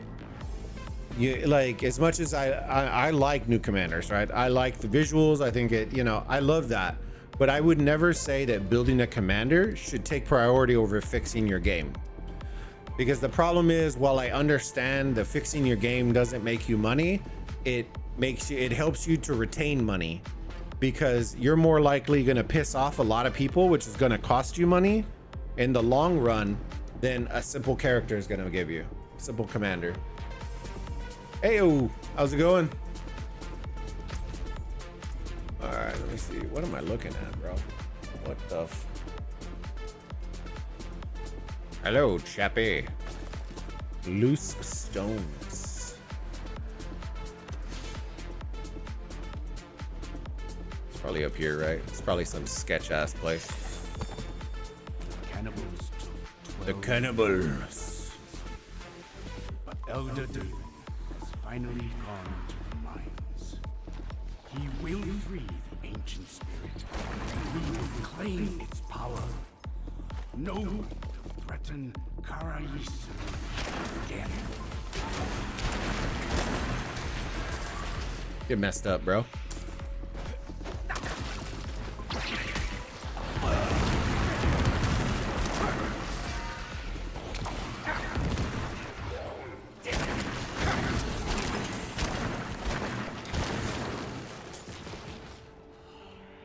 I really am liking this build, though.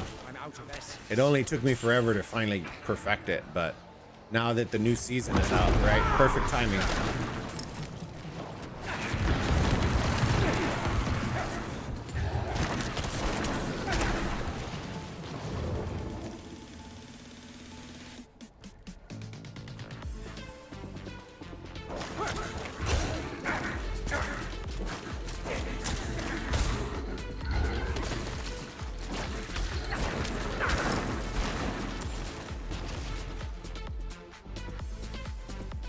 Can't go there because it's not gonna be there.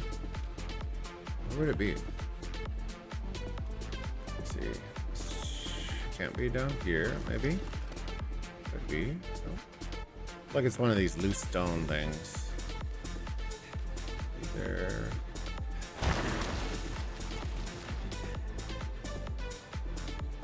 Hello, where are you?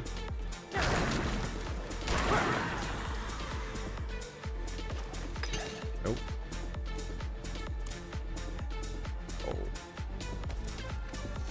Excellent, excellent. I did it. Good, good.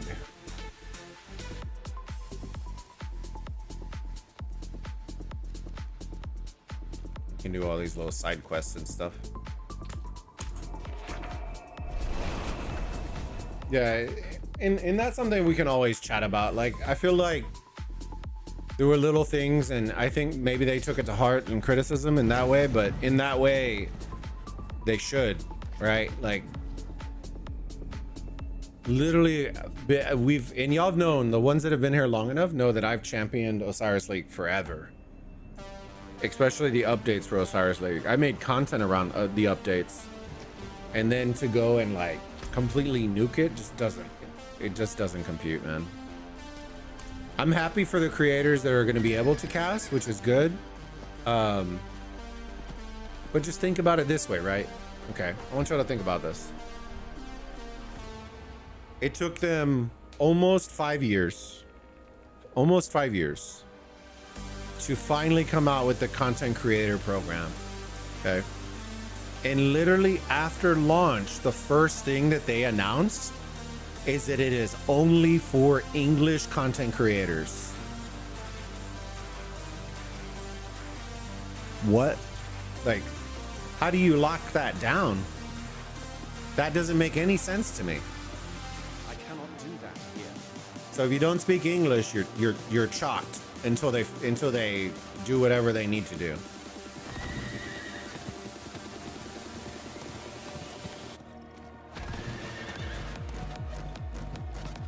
It just feels like a half an idea.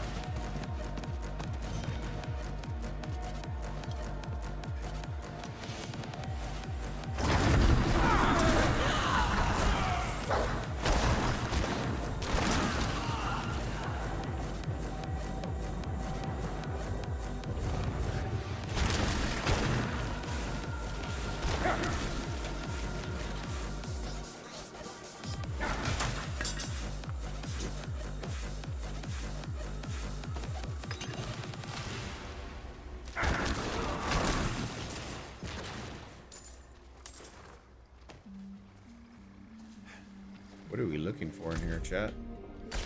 Find the decaying farmstead?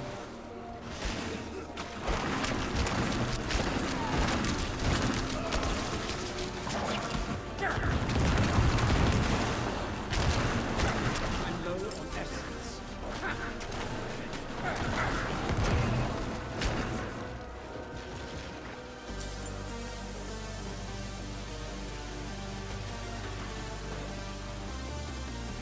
What do y'all think? Y'all tell me what y'all think.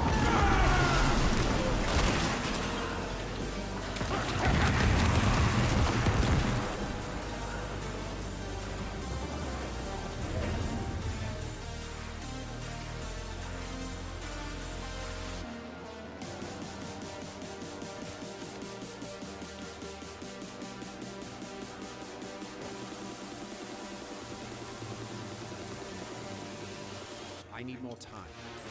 I need more time. Alright, let's see.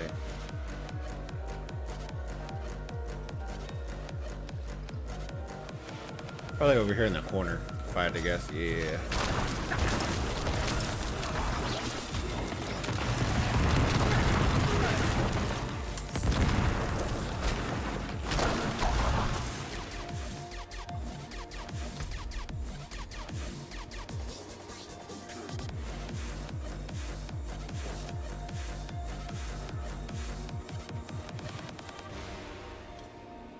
Is Tanya dead? She dead. She dead.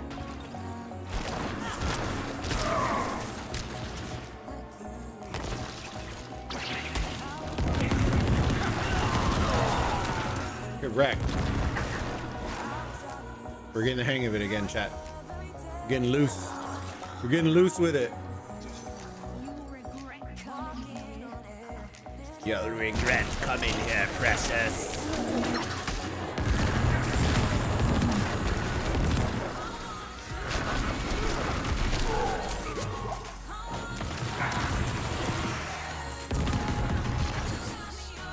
What is this key?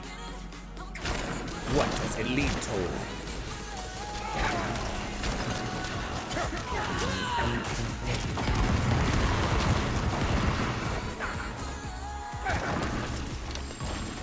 Kill the cow! Bite.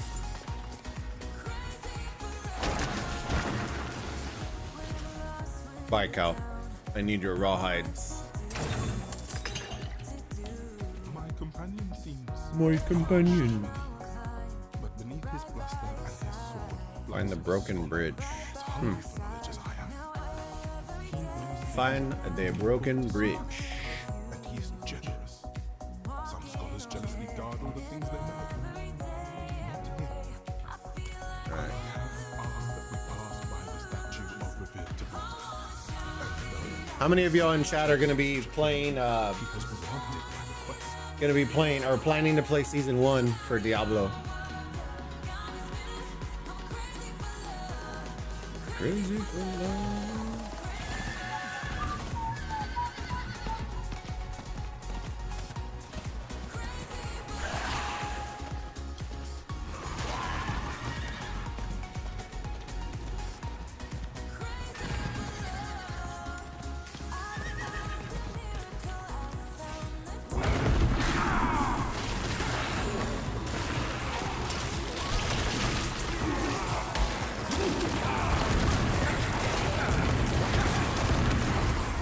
Oh shoot, we're in the Helltide. Oh hell. Wasn't paying attention to that. Shit.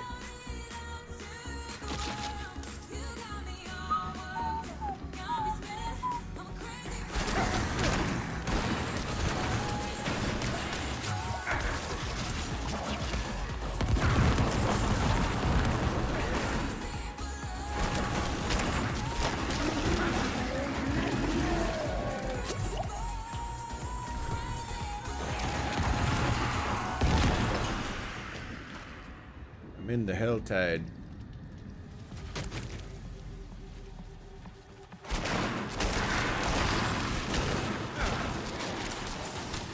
Oh shit. The bear. I'm not ready yet. Oh my god, this bear is eating my lunch.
The what?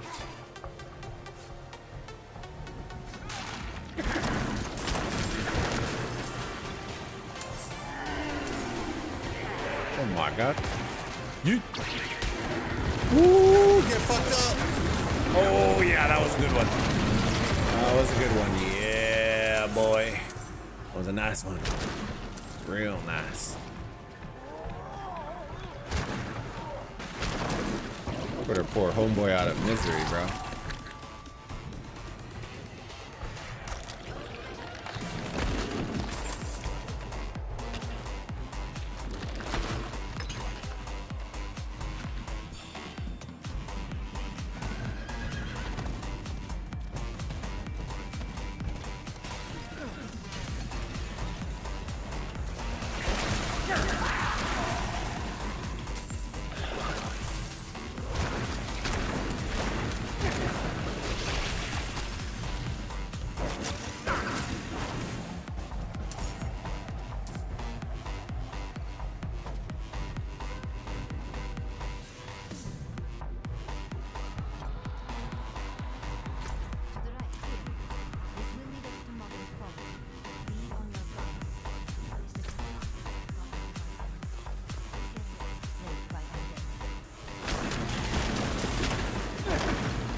Bro, absolutely getting nasty with it, bro. I need more time.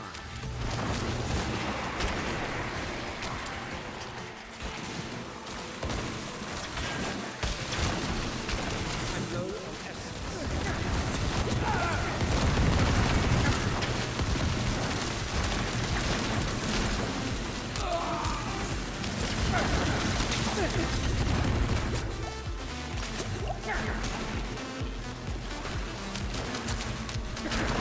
Look at Tiny Rick with his flamethrower, or with his ice machine.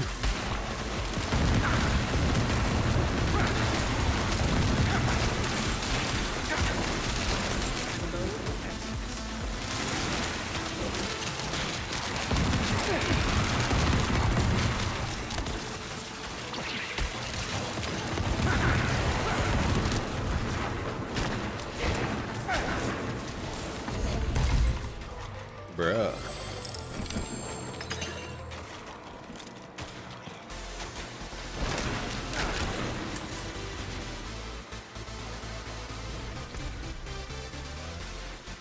Well, we're supposed to go up here, I guess.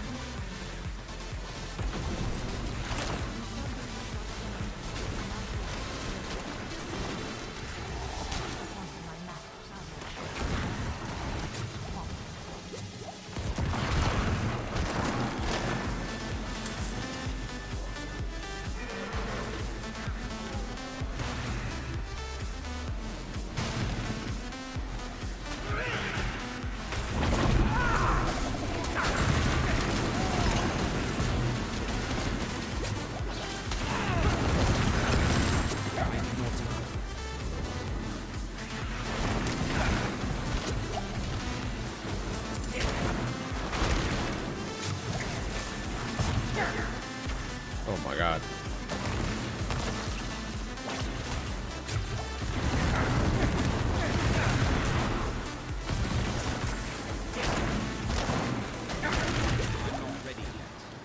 Bro.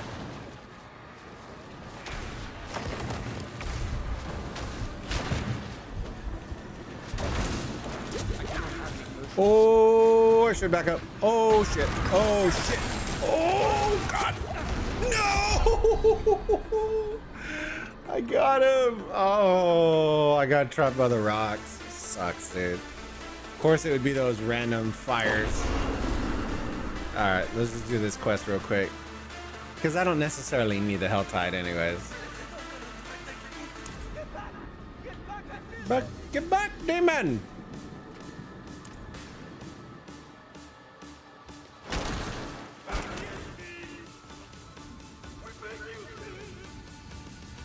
What? Wait, that was all I had to do? What the hell? What the hell?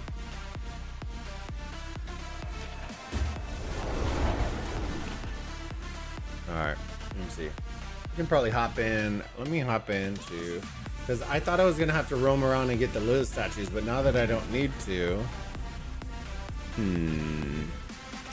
should do.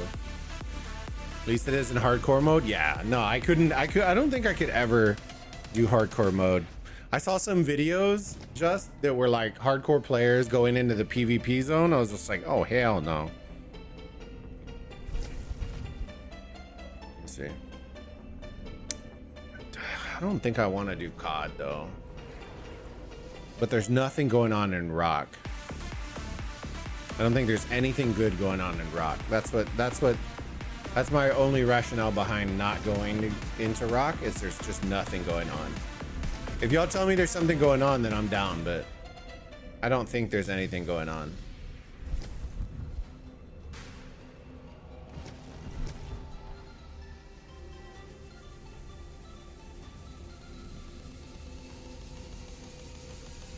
We have Alliance quiz. Let's go. I don't even think I'm in Alliance. I kind of want to jump out now just to see that. Hold on. I kind of want to see this. Hold on, give me a second.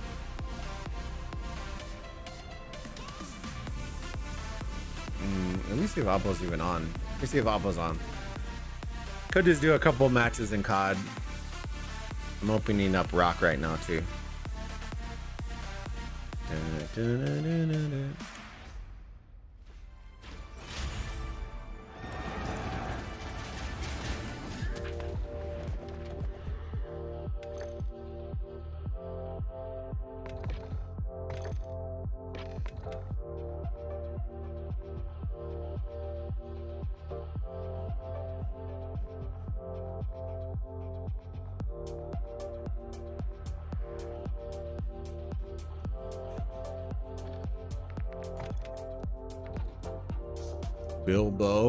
Bilbo.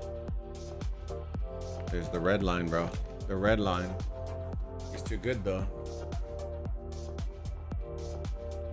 I think he's on. Where's he at right now? There's no way he reset, right? Rank play. No, he's diamond 50. Yeah, no, he's too good. He's too good.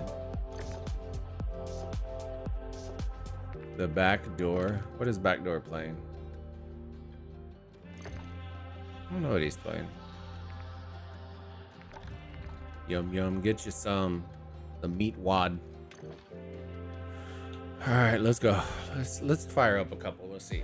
Probably get our shit kicked in, but it's all right. Yeah, there ain't shit going on for Rock.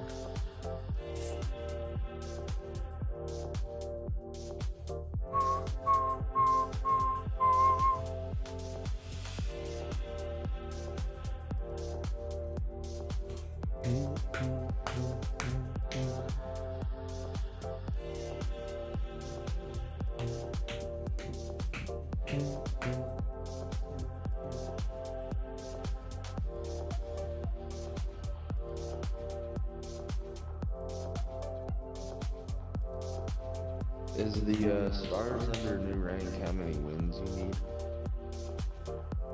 I don't know. He doesn't know, brother. He doesn't know.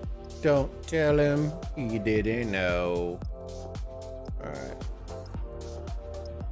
Let's get sweaty in the hotel. Hard point. All right, we'll leave the music on, baby. Should we take it off? Guess we can take it off because in case we use any of this, we're not going to be able to actually use it because of the music.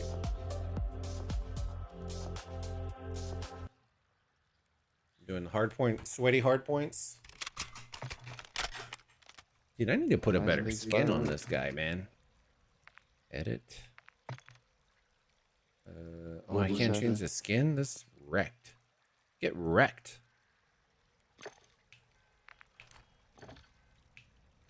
Fucking audio on here sucks ass.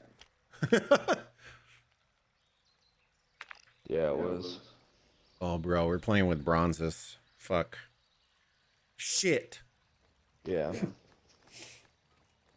Fucking spider web on it, so it tripped it. Let's see how we're gonna do, chat. I feel like we're not gonna do very good, especially because I didn't have a warm-up game. Jeej. Was this hard point, right?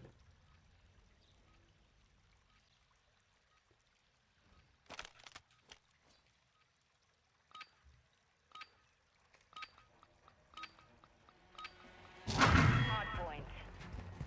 Control the target area to win. Your fucking mic is super choppy. Couches.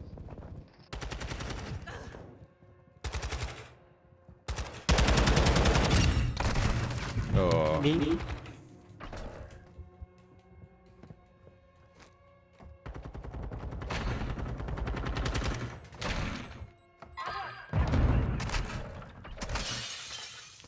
We've lost the lead.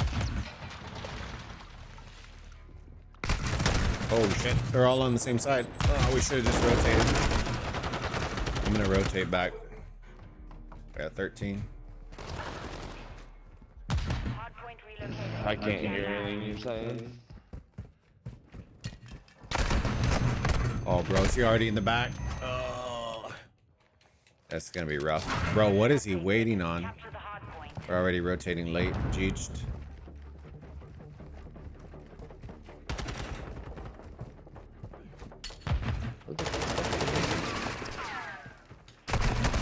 Oh shit.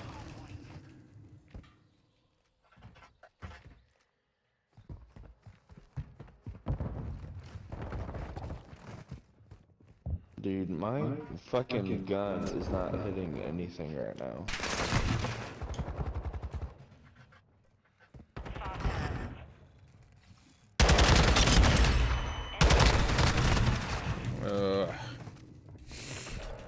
Kitchen. Yeah, we need to rotate already. Hitting the next hard point. Get ready. Here.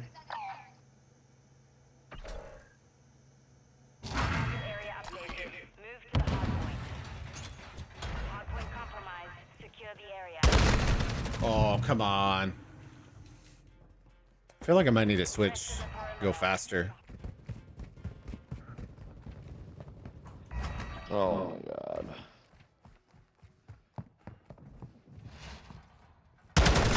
Oh, bro. Wow. Random spot. All right, let's switch. Enemy targets at the hard point.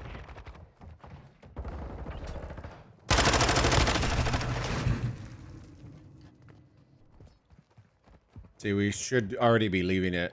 I'm gonna rotate already. Already gonna pull these spawns. Hard point compromised. Secure the air confirming next hard point. Stand by.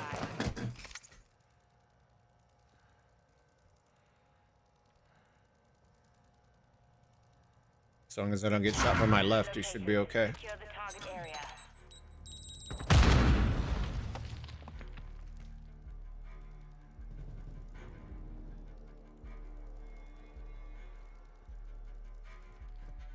Oh, I see one. Yep. Yep, coming from this side. Oh. Enemy targets at the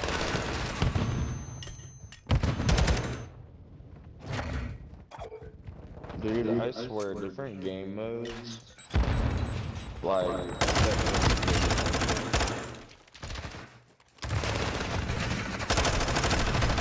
Dang. Should have waited for the homie to kill him. Alright, after this one, we already need to start rotating. That one should be book. In here, they're definitely in here already.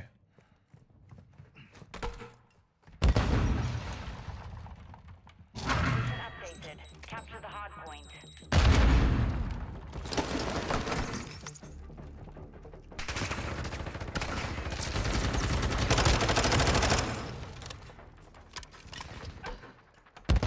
Archers. Oh. I like how there's like 5 arches and he calls out. Bulbaritos unite, yeah.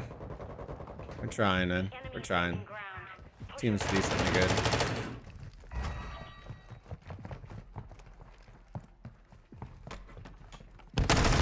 Yeah. I was trying to lay down.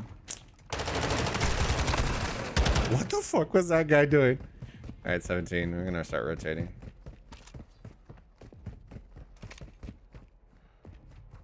Confirming next hard point. Stand by.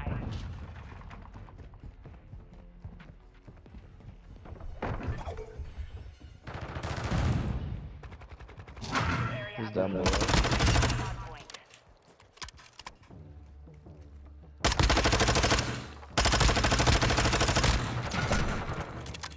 I need their eyes on me.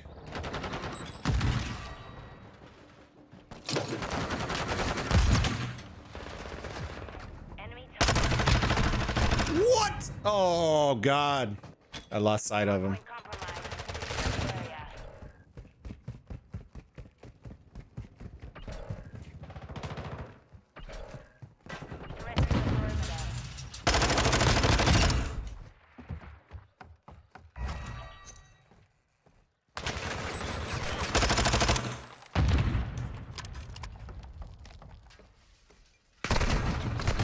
Oh, man. Dang. It's all right. Rotate, rotate, rotate. We're going back to norm. Push this one.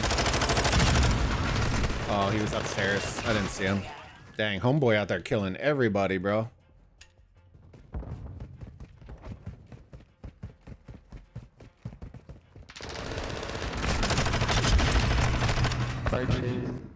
He shot me through the wall? Wow. We gotta get on this point, yeah.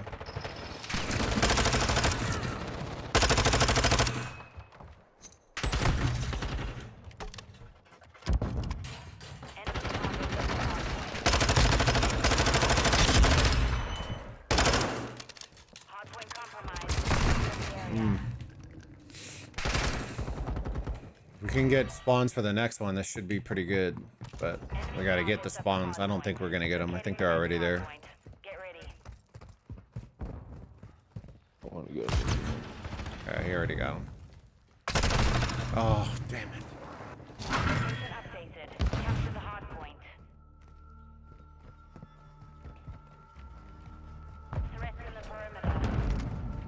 Nice, nice. Push back.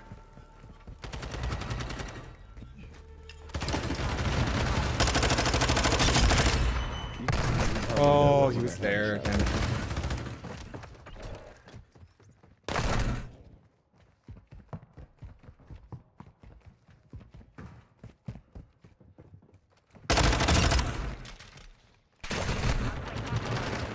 Bro, how do you... I don't know how that guy gets absolutely turned on, bro. So hard. Whatever, dude.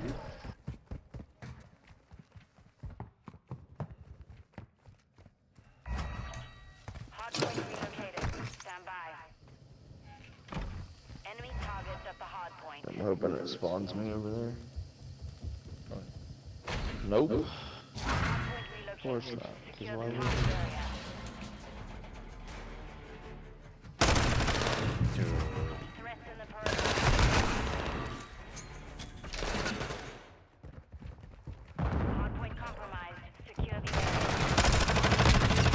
Ooh, shit.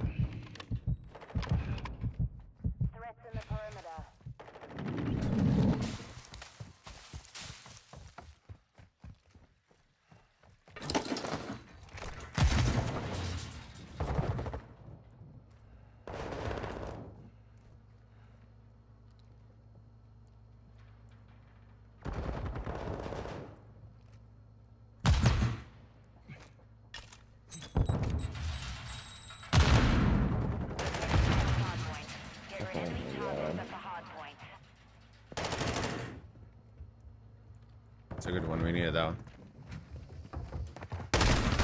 But now we're gonna be all fucked. Hopefully it pushes the spawns. Ooh, dang. Oh, it did. Yeah, buddy. How many fucking hits does it take? Yeah, bitch.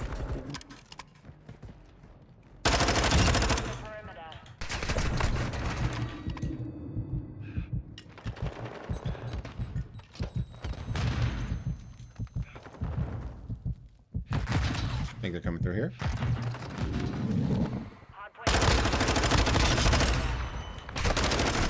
Oh shit. Oh hell. I hate when you get flashed, you can't see your teammates. That's the part I don't like. All right, 17.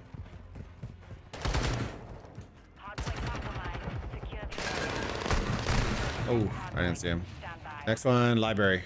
I almost forgot. Yeah, he caught it. At least that's good. No, library, library, library. Gotta rotate.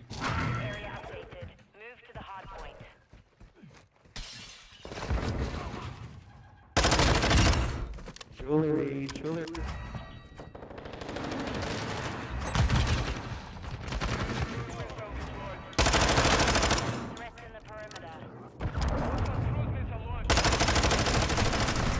Oh. When he used this pred too, didn't he? He should have saved that, man. Dang, you should use that for the balcony.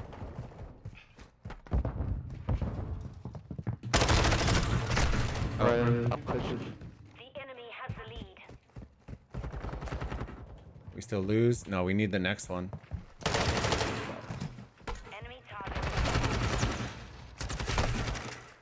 Oh, there's one back there.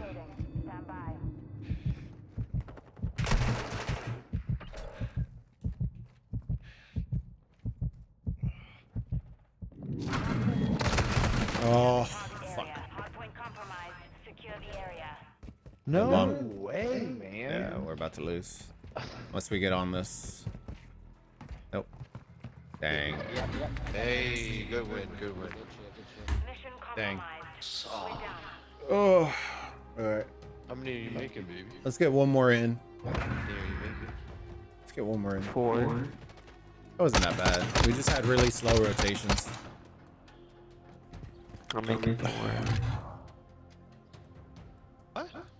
How do you like go?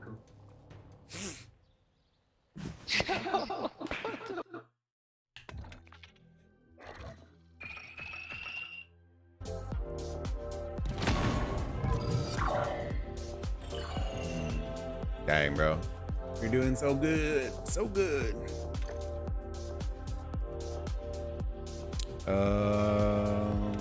What's this one, right? Battle Pass? Oh, no, I hadn't hit it. Blue. All right, let's get one more in, fam. Let's see, I just saw we had a comment. Let's see.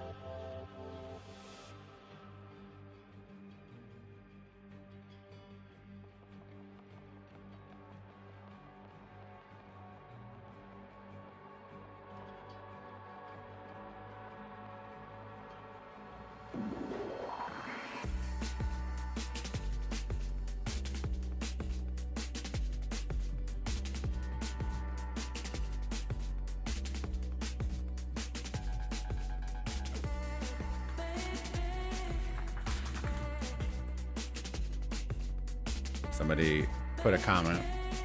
So if y'all haven't been commenting, chat, and dropping the likes on the rock videos, I don't know what y'all are doing. Because everyone keeps complaining that I didn't make rock content. I make it, but y'all gotta consume it. Or else it serves no purpose. Yeah, I'm playing on Xbox. Xbox, 100%. Oof, if we don't get good rotations in this one's just as bad, man. Just gonna, good vibes only, baby. Good vibes only.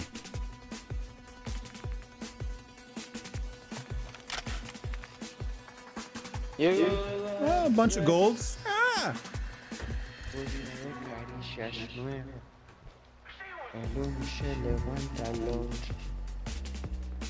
Yo, what up?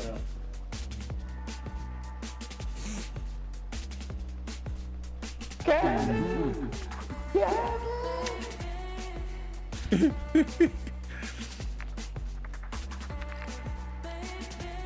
going back, sir. Oh my god. I thought his name was Hemorrhoids. I thought his name was Hemorrhoids, bro. I'm feeling faded right now.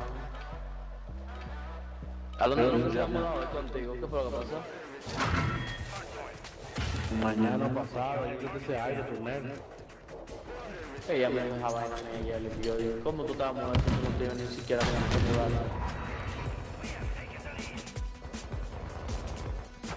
Yo, this is real, so don't backstab. Oh shit, man. Let me try there. I'm all by myself, bitch.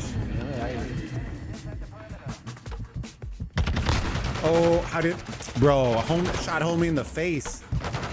How'd that not work? They're straight upon already.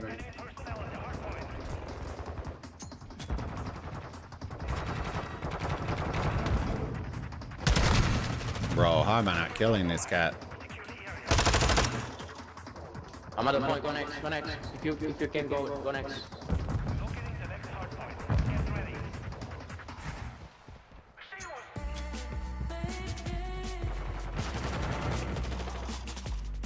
¿Cómo ellos se van a ir?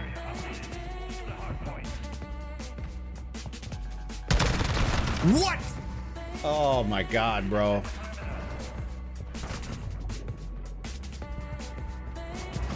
This guy has to push out through the spawn. I don't know if we have.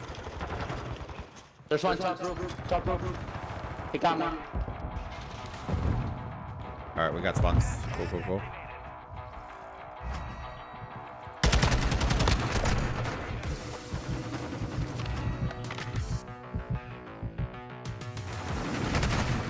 Oh, dude, I saw our guy. How did he not shoot him? Oh, and it fucked our spawns. All right. Stay next.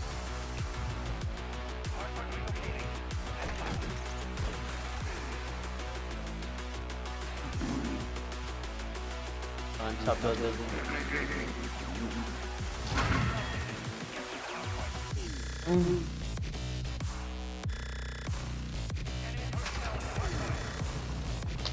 he got me. There's one at the point.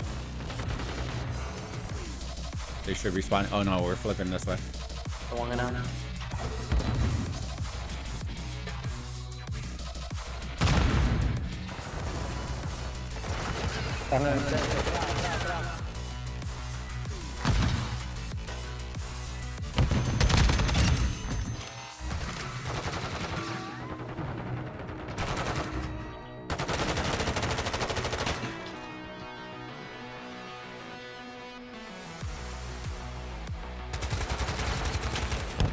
What the fuck? Where are they coming from?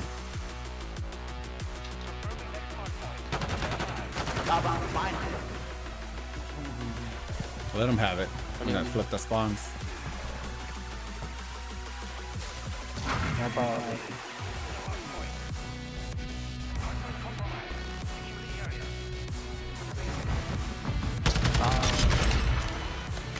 Play down.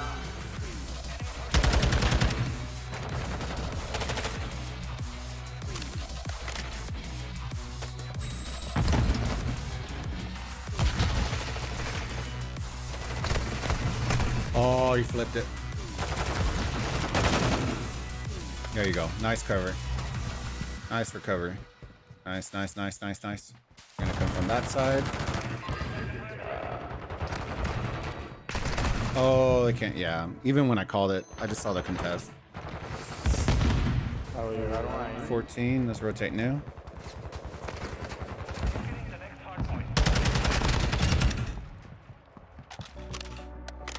Go next, go new.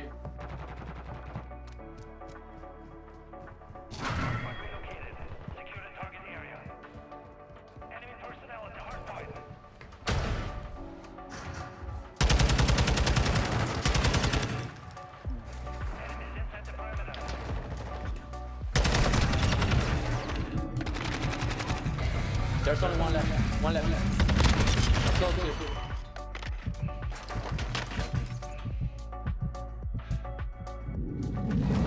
I want the other one.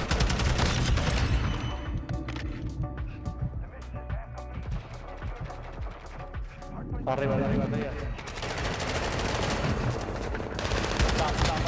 Stop. What? Oh, come on. Go new.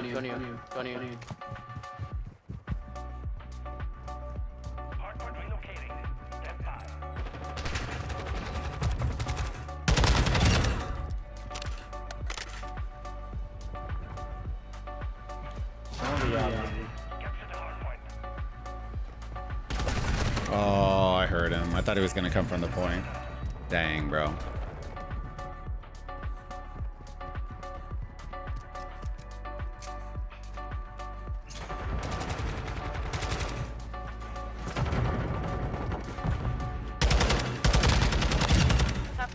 Hay un pan, sube una casita, loco. Bro, don't stand in front of me.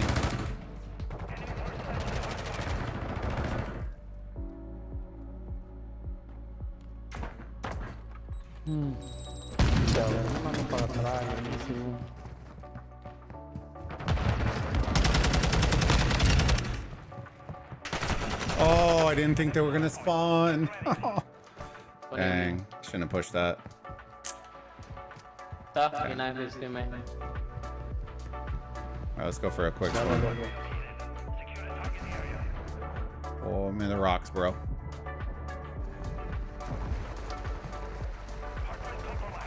Ya va otro. Pasa, el día de la ciudad. Como ellos están en el mismo punto.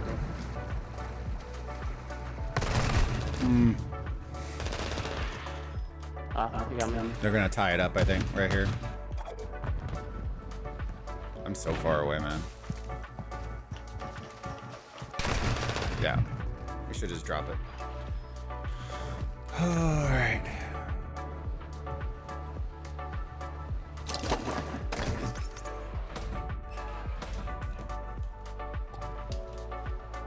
Go on you.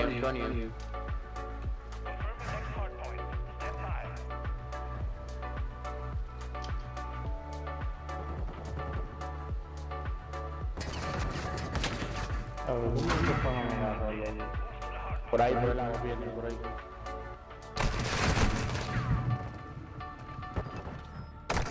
Nobody's watching top, bro. Dang, come on, man. How is nobody watching top?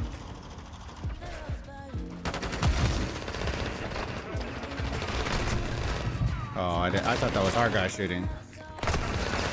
What is this cat doing, bro?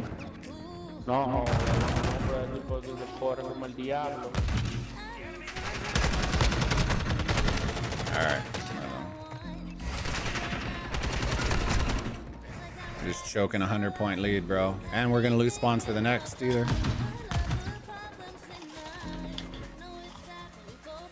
It's not gonna be a bad rotation.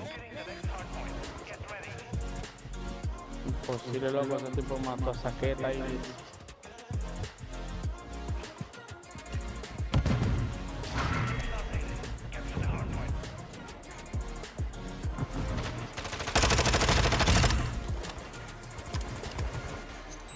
¿Dónde era? Ya, bro.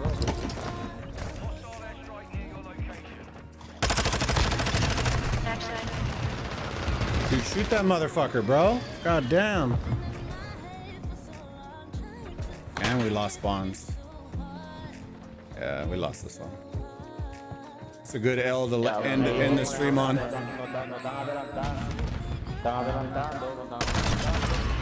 he's still there. He's gone.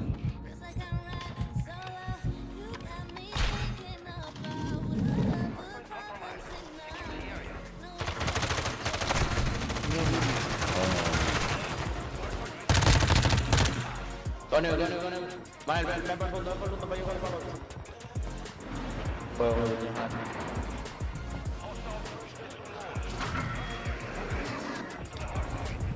Me mató.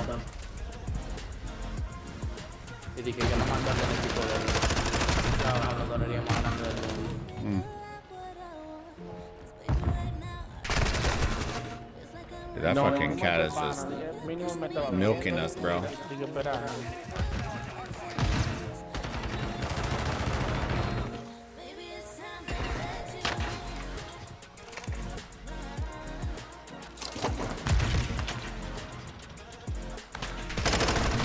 Dude, why am I getting melted so hard, man?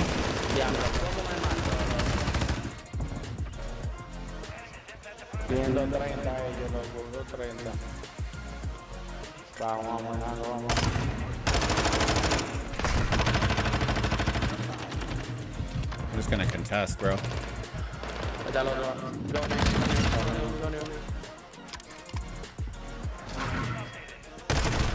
Yeah. We got him backside. Oh, he's coming behind us, that fucking dude. There you go. Muerto uno. El otro. Yeah, ah, he got me. Step on. Look up backside. Oh, they're coming from there. The spawn changed.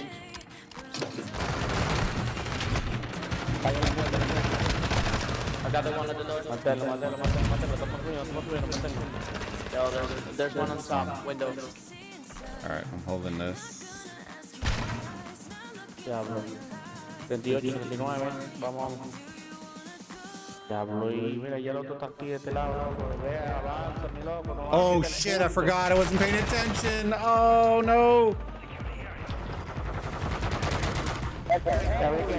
Thought we didn't have enough time. Oh, that was a mistake.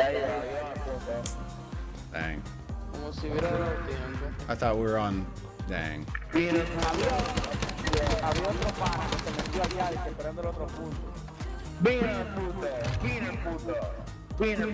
I sucked ass on that one, man. Sucked ass on that one, fam. All right, fam. I think we are going to call it on that one. I appreciate y'all coming and hanging out with us for our just chatting, all that kind of stuff. We are going to be releasing more and more and more. Bulba bedtime for me. Hey, Just, I appreciate you. Oh man, have a good one. Yeah, we're about to get off anyways. Make sure if y'all haven't already, guys and gals, do me a favor. If you're on YouTube, use that link up above, pinned in the comments, kick.com/Bulbaritos. Drop us a follow on our channel. Once you head over to the link and it has you set up a quick account, just hit that heart icon next to the channel and it means you're following us. It'll unlock all the emojis, all that kind of stuff as we progress on our way to get affiliate. So thank you again, everybody, in advance for everything. I hope y'all have a great rest of your day, great rest of your night, and we'll see you on the next stream, Burrito Gang. Y'all have a good one. Bye.